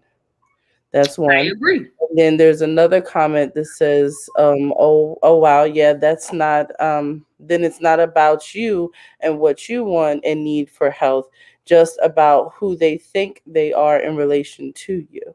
Some people define their self by their relationship, meaning if I'm not the bigger person in the relationship, then I'm a failure. If I'm not providing or protecting, I'm a failure. That goes into a whole video line I did a while ago about toxic masculinity. We teach these boys that they got to be protectors and providers and go out and spread your seed and be fruitful and multiply. But then why you mad he got 7 families? If he could take care of all of them, why you tripping? Right. And so we get into situations in which we're running in circles, and it goes into full circle with a control thing. Because you can't control a narrative in one situation, you're just going to switch situations. Right. It's just like you see, when I first came out, I came out a long time ago, but not long time ago. Right. Damn, I came out about 21, 22. And what I didn't realize is as I was looking, I used to always hate when a masculine identified woman would try to talk to me. And then I look up and she got like 6, 7 kids. And it's like, when the hell did you decide you was gay? Right. Well, that's another show right there. That is it's a control thing. Because most of them that I found in my 27 some years of being out in Chicago, what I found is a lot of the masculine identified women who have a plethora of children, from talking to them, you find out it's a psychological construct. It's that control thing that Coffee TV mentioned, that you couldn't control it with these dudes who kept pumping you up and leaving you. So you're going to deal with these women. And I'm looking, and like some of them were my friends. And I'm like, wait a minute. You will go up in here and beat your girl behind. Like, y'all is 2 females. And you in here whooping her butt like you a whole dude. But when you dated dudes, didn't they used to dog walk you? Mm-hmm. Like, did you just flip-flop it to garner that control? And you have, I be calling those women over gay. Because them be the ones that tell you, oh, I can't be around a man. I don't even like the way men smell. And he's really? Really? Right. And he had nutted all up in you. You walking around with his DNA inside you. You done popped out fire. And then the killer part is, because I made a video some years ago about me and the stud getting into it about that because she was talking shit. And I was like, go sit down. You got 3 babies. She was trying to tell me I wasn't a real, that's what it was. She said, you ain't a real stud. And I said, I don't identify as a stud. And by the way, how are you a real stud? She had 3 kids, 2 different baby daddies. So that said right there, you like dick. It wasn't a mistake. You like a little penis. You like it. No. 3 kids, 2 different baby daddies. You like dick. That's a whole nother show though, Don. But don't come for me. I was on that video. I'm waiting for it to pop back up in my feed. I was like, don't come for me. Do not. Blackfire, no. See, Brittany, back when I was doing the radio before, and I was off the fucking chain. I didn't say names, but I was off the fucking chain. She came at me and I read her so hard. I read her for filth, honey. Read her for filth. You got 3 kids, 2 different baby daddies, and you trying to say you don't like, girl, bye. Well, I mean, but so Don, that's going to be, write that down. There's going to be a whole nother topic about all the categorization within the gay community. Like, I had a chick tell me, how did I say I was gay and I had a kid? I said, well, first off, you don't know me like that, but let me expound upon something. I got pregnant at 18 years old, my very first time having sex. I've only been with one dude, and that's my baby daddy, who I started liking when I was 12. And I'm sitting here talking to the lady. I say, but I realized after I got pregnant that I was allergic to penis. So I switched teams. And she was like, what you mean you was allergic to penis? I said, I got some one time, swole up for 9 months and got lifetime side effects. Benadryl did not help. I am allergic. So I went the other way. And she just sat there looking at me like, how you gonna call flag on my plate about what type of lesbian I am? Like, who is you? But if you think about it, no matter what sector of life you go into, you're gonna have those people. Just like with the conscious movement, you got the hoteps, you got the real woke people, you got the super conscious, the spiritual. Even with eating, you got the vegans, the vegetarians, the pescatarians, and they will bite your head. I be in these groups. Yeah, I'm in a lot of those groups as well. Hindu Newton said the white knight syndrome. That's the Captain Saber. Yeah, gotta save somebody. Gotta be needed. Yeah, gotta be needed. So, and Coffee TV said, but men have hella kids too. Is having kids not masculine? Yeah, no. Okay, so let me clarify my statement. My statement with regard to the masculine identified woman, because I hate the term stud, because I'm like, who the hell designated y'all as horses? Right. So my thing is with the masculine identified woman, it wasn't about how many kids she had. It was the fact that she was posturing as if she was above a mere mortal woman. Now, men have hella kids, and men, sometimes some of them treat women like crap. Women treat women like crap. It wasn't so much the kid thing. It was the, you're going to question me and talk about lesbianism. Which kid did you decide after that you didn't like men anymore? Like, for me, it was a valid question. It wasn't a jab at her. It was funny, but it was just like, okay, you got 7 damn kids and you walk around with your pants hanging off your butt and you wear a penis all day, ill, and you ain't here beating somebody's ass. Right. Like, who are you, Mr. Man? With all them damn babies in there. Get your ass in there and change your pamper. Right. That was so it wasn't so much as to say that men were not masculine. No, it was her posturing that made me question the ideology of how many kids she had. That individual, yes. And yeah, and mine was just because she came, she came at me saying I wasn't a real stud. And I'm like, what the fuck is a real stud? Like, what are you saying? I don't even identify as a stud. So and here's the thing. For people that like the term stud, who want to be called a stud, or if they girls call them, that's my stud, then she should never be mad when that person goes to cheat. Because if you go on a farm, that's what a stud does. They have a stallion, and he literally go and impregnate every single mare on the farm. So that's what studs do. So it's like, hey, if you're calling your significant other a stud, don't get upset when she go out to stud. Right. And we have a comment here. It says, it's the hypocrisy trying to say that mask identity makes them more legit than any other queer person. Definitely. Coffee TV says there are there are not very many lesbians who have not had some type of dick. True that. But the problem is like when you go back to the other statement about the hypocrisy, it's like we marginalize ourselves.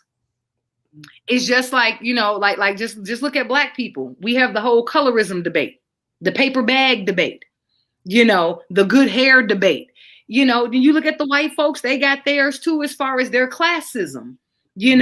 Everybody has it. Then, gay people, we got the queer and the gay and the non-binary. And it's like, yeah, just be you, do you to the best of your ability and leave it at that. Just leave it. And that's like in the relationship when they start talking about, like they be saying my husband. Yeah. Or the stud is their husband. Or they say they are stud. So when they say they are stud and they put themselves in a position of I'm a man, but then when they get into a relationship with a woman or they're married to her, they don't want the responsibility of a man, but they want their wife or this woman to respect them as their man. But they ain't paying bills like a man. They ain't doing nothing. They still driving her car, dropping her off to work and going back home to watch the girlfriend or the wife. Like Jody. Right. Jody. Right. So what is it gonna be? Like, you can't sit up here and say, and anybody that I've dated, I always let them know I do not think I'm a man. I might be a little tomboyish or whatever, or I flip flop. I'm feminine, boy. Whatever I feel, because I will flame out on your ass in a minute. I will flame out. You Ain't no stupid. shame in my game. I will flame out, be on I the know that's floor. right, Donna. You better flame out.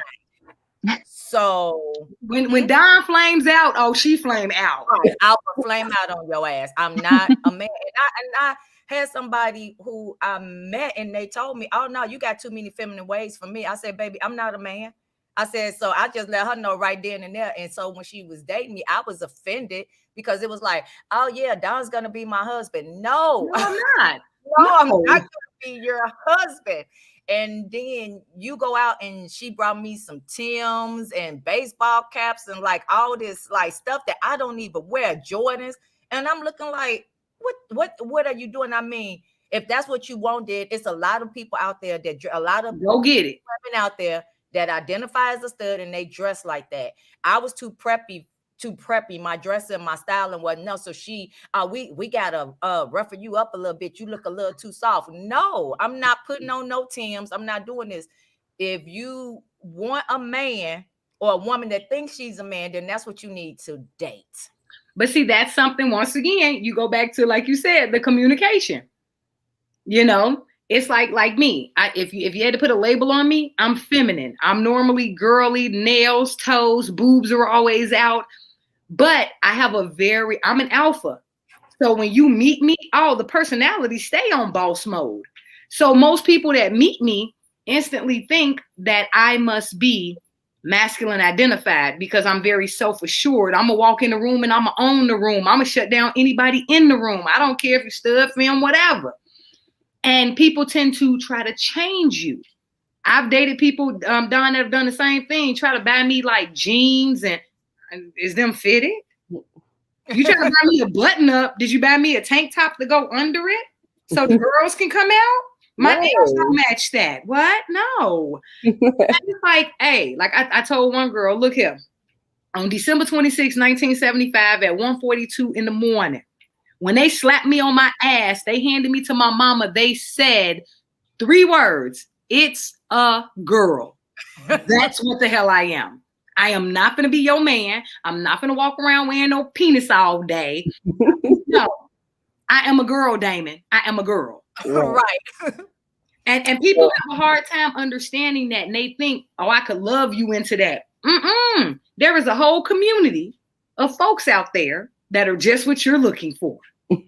Go place your order and pick it up. Right.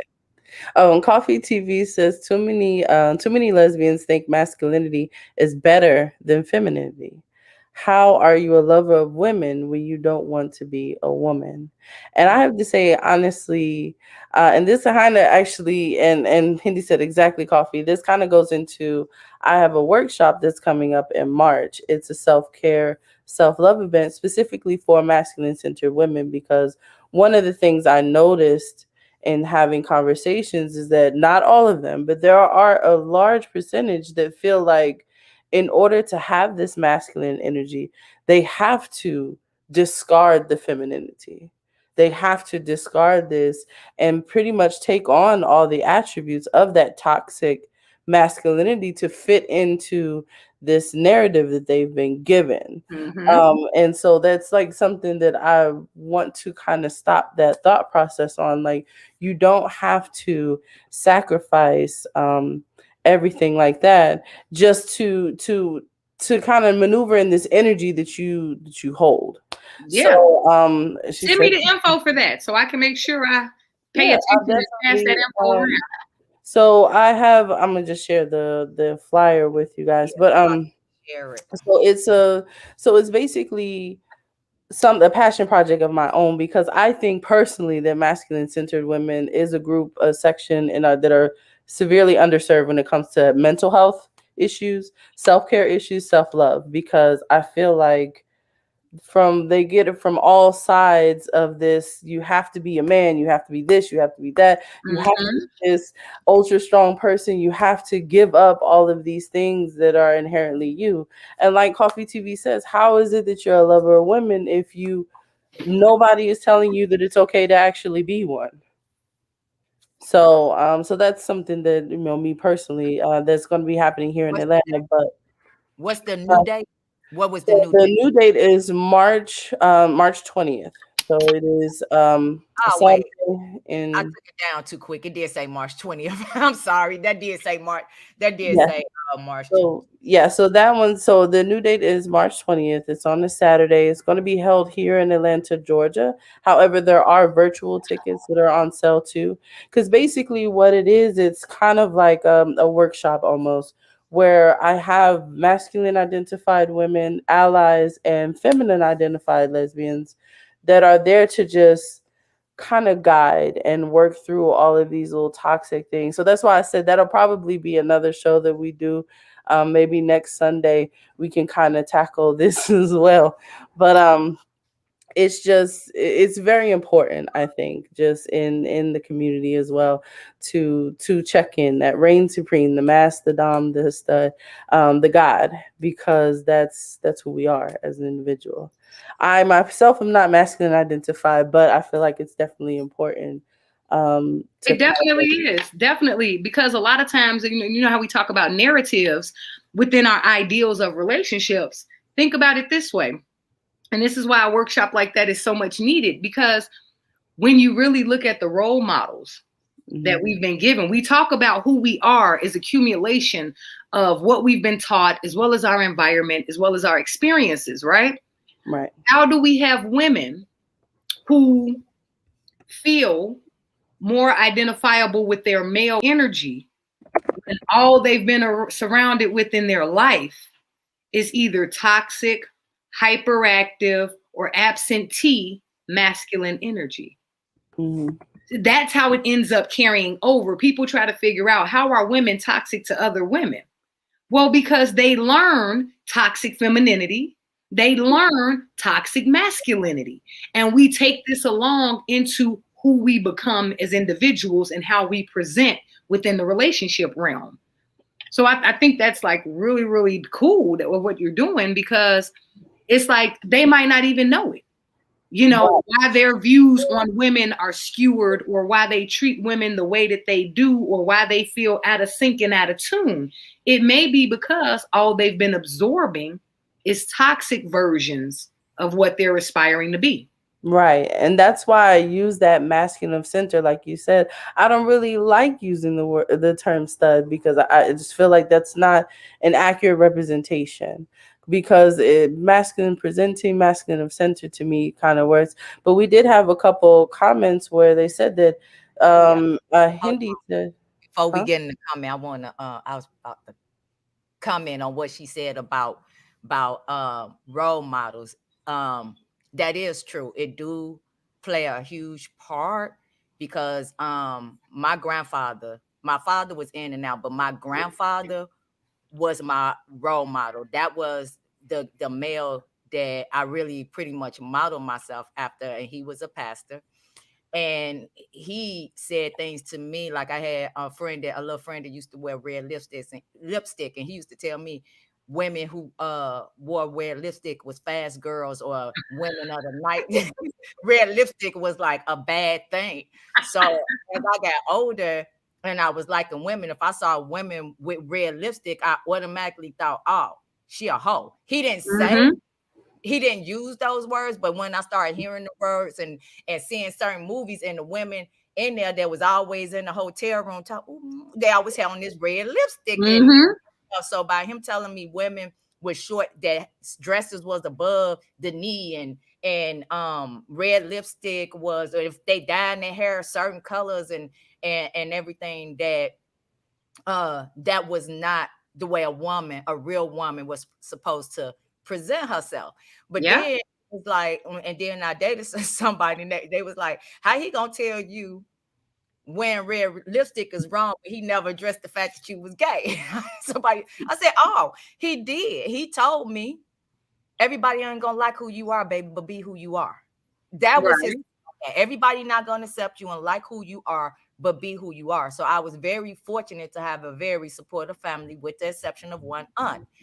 But yeah, his certain things he told me about a woman that a woman should do. Said that a woman should do. It was kind. I know you did. I know, and I went against when I met her. Yes. Look, we're gonna skip that comment. But yeah, for a long time, I would like steer away from women if I look more for like a homebody type, because that's what my grandfather told me was a good woman. Her dress came below the knee. She looked more like a librarian, and that's what his wife, Grandma Francis, she looked like a teacher or a librarian. She at home, she she cooking, she cleaning, she doing stuff like that. But then if I see women that's always out and always partying, got on heels and lipstick, I'll look at them like I was kind of looking at them side eye, because this is what you were taught. Right. I was taught that was wrong. But it goes deep when you really think about the things that we're taught. Like it's funny to piggyback off what you were saying. I didn't even think about how deeply this gets ingrained. I was raised by my dad, military dude. So I'm naturally I couldn't have a passive personality. But I remember growing up when I went to high school, I was not allowed to wear gym shoes. Gym shoes could only be worn for gym class. So you put them in your book bag.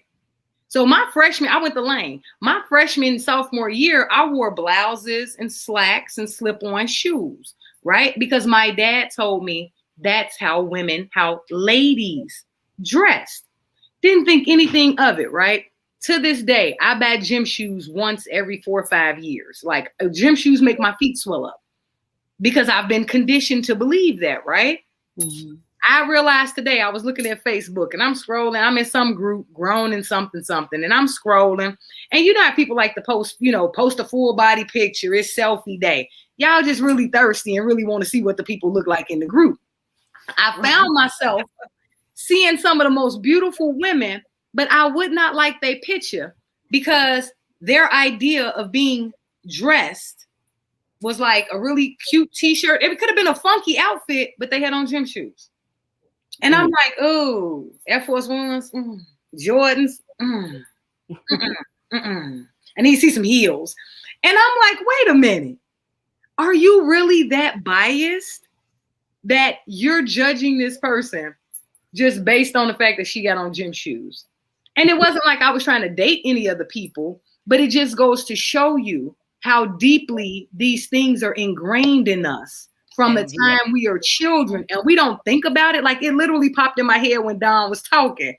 Like I did for real frown up at them girls because they had them gym shoes on. Take that into our adulthood, into our relationships, into our marriages. We take all that with us, because when I was younger, I wanted to get married. I wanted to have a family, because my grandfather, he was married, had a wife, did whatever. So that was something that I wanted. But and then sometimes, I sat back later and I said, I could have missed out on something. I don't know. But I was very judgmental, very extremely judgmental. And that's because that's what my grandfather put in my head over and over and over again. I would be in his truck with him. If he seen a woman and her short, he'd be like, look at that there. That don't make no sense. She needs to be in my church on Sunday. He would say stuff like that. And so then, of course, if I get out and the woman she popping her ass and doing all of that, I was like, oh, okay. Like, girl, go on, get away from me. Go. But that, again, based on what he had said. But we're going to get into a couple of these comments. So Hindi, the comment that Hindi said before is that they had stated that someone had actually told them at one point that they were not masculine enough. And they said they were sorry. So it said, thank you. It would take a toll on my self-esteem when I was younger, but that goes back to the expectations conversation. At the end of the day, you have to have your own sense of self. And then the next comment says, that's such a good perspective, Don. We ourselves are influenced so much by what we see in our childhood. It don't even matter if we are women who like women. Those gender expectations are just baked in to those romantic expectations. And then Hindi says, yep, what we see as children can be our default when we build from, or what we build from when we get older. And then the last comment says, I'm curious to know what positive role models you saw that made you go, I want a relationship like that. I want to be a lover like that. To me, for answer, I grew up. My mother primarily raises. My dad was around, but not completely all the time. But my grandparents, we lived with them, and my mom would help them out. And my grandparents were married. They just celebrated, or would have celebrated, their 66th wedding anniversary. So they were together well before I was born. And seeing them and raising 7 children together and got all these grandkids and them just being together was what I saw a relationship as. And my in-home example of what two loving individuals who are adults who meet each other in the middle. Even they might have an argument here or there. They never went to bed angry. Like they really were just a good example of a healthy relationship. So as a child, I got to experience that. So I know what it looks like to have a partnership where you're both on the same level. They both had the same education. My grandfather was the provider, but my grandmother ran the household. So there was no everything else. My grandmother also, she had a master's degree and had a job. My grandfather was retired from the military. He had a master's degree as well, had a job to retire. So they complemented each other in so many different ways. And as a child, I was able to see that, and they instilled that into me. So for me, that was my example. So now as an adult, I want someone who's complementary to me in those ways as well. And that makes perfect sense, because that's the beauty of it. Like you said, they made concessions to make it work. And even in the not perfect relationships, for me, my relationship example my example for everything in life was my daddy. Everything was about my daddy. But what was beautiful about it is that he was secure enough in his manhood to be transparent. So like my mother was my dad's second wife. His first wife had 2 kids, came home from Vietnam. She was cheating. So he left. He met my mother on a fluke, huge age difference, was not supposed to be together, gave her 2 kids, took care of her. And after being together for 5 years, she died in a freak accident, leaving him with a 2-year-old and a 3-year-old. So what's the first thing any man gonna go do? He gonna go find a mama for those kids. Right. So what he did, he found me a dope stepmama. She had 3 daughters, and then they had a son together. So it was 6 of us. We was like the Brady Bunch. And what I loved about them is they didn't pull no punches. There was no fronts. They both worked for the post office. Daddy worked overnight. Mama worked the day shift. Because with 6 kids in the house, somebody got to be there. Grandma lived right downstairs. We owned the building. I saw my mama and daddy. I saw them fight. My daddy whooped ass up in there. I saw them fight. But I also saw them resolve the fights. I also saw my father apologize. And don't get me wrong, I do not advocate domestic violence in any way, shape, or form. But I saw him be big enough to apologize. I saw him be big enough to apologize to his kids for us having to see it or hear it. I watched him provide and protect and teach us and all that. And I mean, I wanted what they had. You understand what I'm saying? They were able to effectively blend a family, blend children that were not related. And that's what was dope to me. When they split up, got a divorce. That's my co-host. Her name is Nita too. Say hi, Nita. Hey, Nita. I ain't say hi, Nita, fool. She gonna say hi, Nita. Okay, we talking about grandma's stuff. Okay, wait. Okay, grandma's almost done. Shh, shh, shh. So anyway, I just get intruded on. Move, child. She likes to be on camera. It's the technology generation right here. Right here. But the thing was, I watched him love completely and unabashedly. You know what I'm saying? So that's what I wanted. That's what I instilled in my son. He's a relationship person. Him and his girl broke up, him and the kids here. Right? Because that's how I raised him. Family is everything. Nothing comes above that.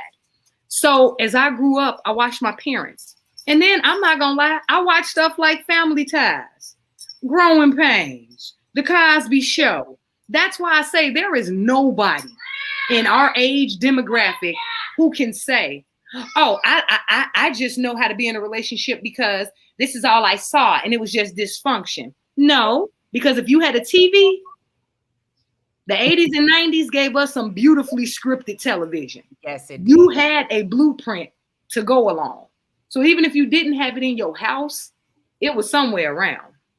Yeah, for me, my stepfather was, God rest his soul, he passed away when I was 21, but he was an amazing man. Loved my mom to death. Very calm, very compassionate man. He would wait on her, like if she went out to work, he knew what time she got home, he'll be sitting at the door with her slippers Oh, and everything. Like he was like an amazing man, very calm. Um, treated me, it was three of us, me, my younger brother and sister. He treated us as if he had us, like um very supportive. He was a very supportive. Like when I thought I wanted to play basketball because I was trying to find myself, uh he made sure I got to the practices. He took me to the park. He taught me how to drive, between him and my grandfather both, because my mama didn't have the patience to drive with me. But he taught me how to drive. Um then when I wanted to go skating, anything I wanted, need the car, I mean, he supported any and everything that either one of us wanted to do. That's So what's up. um and my grandfather the same way. He conversations. He was he was an amazing man to me too. He treated my grandmother like a queen. mm, So yeah, but then I had the other side of a couple of aunts that I'm not gonna mention any names, that as well, they, when we would go around little, their husbands was pretty much providers and everything. So they were married. So I seen a lot of that. But on the flip side, again, going back to um what we see as a child and how we view things as a child, because I seen some of them, and again, I'm not gonna say names, I seen some of them who had these males that's providing for them, out working. When we go over, uncle this, uncle that, they spending times with the nieces and the nephews, and this is all through marriage.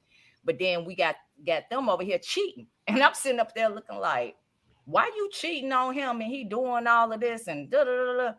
So in a way, sometimes growing up, I put in my mind, I don't want to be like them. And then when they was doing what they were doing as far as the cheating and everything, I was like, I don't want to be like them, like certain women. I was like, I don't want to be like that. Then I got my grandfather over here already telling me it's wrong to wear short With skirts red lipstick.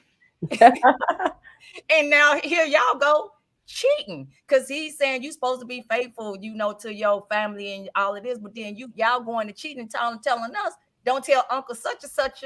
So it was like a combination of both sides for me. I seen a little bit of both sides. I seen good and I seen bad. So it That's was, the balance. yeah, it That's was a that balance. it was a combination of both for me. But a lot of things that I seen, a lot of women, some things that I seen them, and I don't care if y'all watching, that I seen them do that I just thought was inappropriate behavior for a woman. And as I got older, again, that carried over into me when I got grown, because not that I thought all women was cheaters, but it made me put them in a certain category. Mm-hmm. It made me put them in a certain category. It made me very judgmental, and kind of like blocked off when it came to certain things. I couldn't see past certain things when it came to them, because I had, this stuff from when I was younger, like embedded. So yeah. So we're gonna read a couple of these comments. We did go 2 hours tonight, and somebody had asked that before, like, why y'all always cut y'all show off at an hour? So we did hang in there for 2 hours tonight, but we a little bit over those 2 hours. So what I'm gonna do now is I'm gonna post these comments, let Brittany post the comments. We're gonna give y'all some info, and then we're gonna be back here next Sunday night. Yes. So here you go, Brittany. I'm All right. posting. So Coffee TV Rose, judgment is not a gay thing. Look at social media, films, and the news. Humans entertain themselves with the judgment and abuse of other people. In the Black community, we literally pay, I think is they literally pay by the dozens. Play the dozens. That's a game when you was little. Oh, okay. Well, yeah. Y'all just talk about each other. Yeah, you Oh, just play the dozens. Oh, I didn't criticize know. each other. Like I did it because I talked about this little Me dude too. with healing pants on. So we used to call it when you would ride somebody or join someone. Yeah, That's all. casing on them. Yeah. So someone said, Brittany, that's so inspiring. Thank you. My grandparents are like, so my grandmother passed away in 2011. My grandfather will turn 90 years old this year. And like I said, they would have had their 66th wedding anniversary. So like, I'm just so grateful that they've inspired me, and my mother and her relationships and how she relates to it has inspired me a lot. So next question says, yes, yes, yes. Oh, you have to go back one more. I'm sorry. Okay. I think it says, yes, yes, yes. We talk a lot about kids seeing fights, but letting kids see how to resolve the issues and being humble is important too. Next comment says, oh, hi, Nita. Right. Little screen stealer. Right. And so that was beautiful. And that was a comment, Don, to your description of your grandfather. And then Coffee Seed says, allergy aside, do you think seeing the abuse made you choose not to be with men? And I think that question was for you, Black Fire. Believe it or not, a lot of people, common misconception, and we do it too, with a lot of women in the gay community, they instantly think that, we're gay. And I'm not saying that you thought that, that we gay because we had a bad experience with men or something like that. Conversely, I've had nothing but awesome experiences with men. And even seeing the abuse with my father, it kind of, and it's not to say that my mother was wrong in any way. It taught me how to govern myself in certain situations. Like that's why I went into psychology. It taught me how to peep that red flag when the conversation then went 2 steps too far, when that person is about to snap off or do something. I can read those cues now. So for me, it didn't turn me off from men. It just made me hyper vigilant about what I was willing to accept in a relationship. Like when it came to baby daddy, he tried to yell at me one day, and I ended up chasing him inside his house because I was going to beat him up because it was like, you don't talk to me like that, bruh. You ain't my daddy. So my take on it when I did date guys was simply, I don't have to take that shit from you. I took it from my father because he created me. But I'd be dang on if I take a butt whooping from somebody who's supposed to be my equal. If you my parent, you can whoop my butt all day, especially if you still paying my bills. But if you my partner, no. So no, it really didn't affect it. It just made me aware of what I was not willing to accept in any type of relationship. And that meant that from myself as well. Like I've walked away from relationships because a person has pushed me to the point where in my mind, I literally thought, I really want to hit this person. And that let me know that person has more control over me than I have over myself.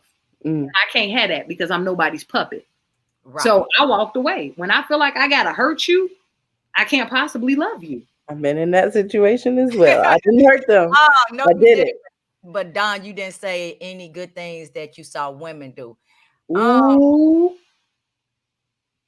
Outside of them folks that be doing the wrong stuff. Unfortunately, growing up, I spent most of my time with the males. I spent most of my time with my grandfather or with my stepfather. So I didn't have a lot of interaction with my aunts like that. Like normally if I go over to their house, they may cook, but back in the day, my uncle number be grilling us hot dogs and stuff on the grill, and we'll be outside playing. So I not to discount or say that they were bad women or they did this bad. I just did not interact with the males as much. I was either with my grandfather, my uncle Daryl, God rest in peace as well. He was like my big brother, so I spent a lot of time with him. I spent a lot of time, most of my time, with my stepfather or my grandfather. And besides my best friend Cookie, like I wasn't around a lot of it was a lot of females in my family, but I did not engage with them a lot. I felt more comfortable with the males in my family. Okay, that makes sense. That makes sense. That was like me. I had 4 sisters and 2 brothers. And even now, I identify more with my brothers. I talk to them more. Like I call my sisters on the dumb stuff, But I'm normally talking to my brothers and my brother-in-laws because like my sisters are all married. And since I'm the gay one, they don't worry about me talking to their mens. So I'm normally talking to my brother-in-laws or my brothers. But Don, it's funny. I get that too from people. Like when I do my lives and I'm doing the relationship series and all that, people always tell me, do you just not like women? Because it seems like you always jump to the defense of men. And it's like, because I was raised by a man. So I have both perspectives. And what I see from the woman's side, a lot of times I don't like. Because I've dated women. And I think that's a lot of times where the viewpoints, like when I talk to my straight lady friends, they be like, oh, you could tell you a daddy's girl because you always taking up for the men. It's not that. It's just that I've walked on both sides of the streets. Like I told one friend, I've dated y'all. I know why these men go crazy. I know what y'all be doing. Right. Like, and I think more so because I was gay and they pretty much knew when I was younger. So I don't think the women in my family, although with the exception of one aunt that was like totally against it, I really don't think they knew how to talk to me. I think it's like they separate. They still love me and they'll talk to me, but it was like they didn't know what conversations to have with me. They didn't know how to align with you. Right. It was like they just couldn't relate. They couldn't. But the males in my family and it wasn't like the males in my family treated me like a male. It was just saying like it was just more comfortable for me and more comfortable for them. The conversations was more natural. And sometimes with the women, the conversation seemed kind of forced because they didn't know whether to talk to me about dolls or this or that. So instead of them just meeting me where I was in my life. So at the time, I like bowling, I like running track. Instead of them meeting me there and having that conversation, it was like they kind of pulled back because with my other, like my little sister, the girly girls in my family, it was easier for them to relate and conversate with my little sister and all of them. And it was like with me, they didn't know. And then I know at the time when I was younger, I was kind of confused because I didn't know. So sometimes I would say or ask my mom, why do little girls do this? Why do girls do that? Or why I would talk as if I was not a girl. So I think it made it unrelatable conversations with us. But again, we're going to pick this show back up next week. Let's finish these. We're not going to comment no more. We're just going to let Brittany, we're not going to comment no more. And I'm going to turn my mic off. Brittany read the comments and then we're going to cut it short. Okay. Go with that. The conversation is good. Thanks, y'all. I'm going to go on to the next one. Says, I love these conversations. I'm happy to catch it live and I'll be back for sure. Great conversation, ladies. Mona says, great talk. And then the last one, Coffee TV says, again, lesbian means you love, like, lust for, and connect with women. I find this confusing. We want to talk about that, but that would be a whole nother. Oh, there's another comment. It says, yes. We're like a problem, like Maria or something. Family didn't know what to do with us. So, yeah. Right. So there it is. But again, we appreciate everybody for spending the last 2 hours and 13 minutes of their time with us. Yes. We will be back next Sunday. Next Sunday, 6:15. And to get a little bit more into these conversations, we are back. So we'll see y'all next Sunday at 6:15. Blackfire, real quick, tell them where to follow you. Yes. Oh, Instagram, Twitter, Facebook. You can find me under Onyx the Authoress, ONYXX, or Blackfire, BLAQPHIRE. And she has some books out that we're gonna get into next time too. We need to get into. Yes. Definitely. We got some books. You finna be on the camera. Hey, Jessica. Jessica, we're gonna have the show. We're gonna have the talk, Jessica. I promise you, we're gonna have the show and we're gonna talk about this next week. Next week. Next week, we're gonna talk about it. We're gonna have a whole show dedicated to lesbianism, and we're gonna talk about it. Right. No, she didn't. And then again, Brittany, tell them where they could get the information if they're in Atlanta for your show on March 20th. Yes. So for the show on March 20th, it is Reign Supreme, the Mass, the Dom, the Gods. It's a self-care, self-love event catering to masculine-centered women. It is March 20th, 2020 from 12 noon to 3 p.m. You can get tickets at Eventbrite, and you can just go to Reign Supreme MOC .eventbrite.com. Like I said, there are in-person tickets if you're local here to Atlanta. If you're not local, there's still some virtual tickets that you can grab as well, so you can still participate in the conversation and get some of the amazing information and samples that you'll be able to get. And y'all see right there, Don, follow me at LE Radio Live on everything. Yes. And make sure to join our social network, coffeetalk.com. Absolutely. Definitely. Right. See y'all next Sunday. Good night.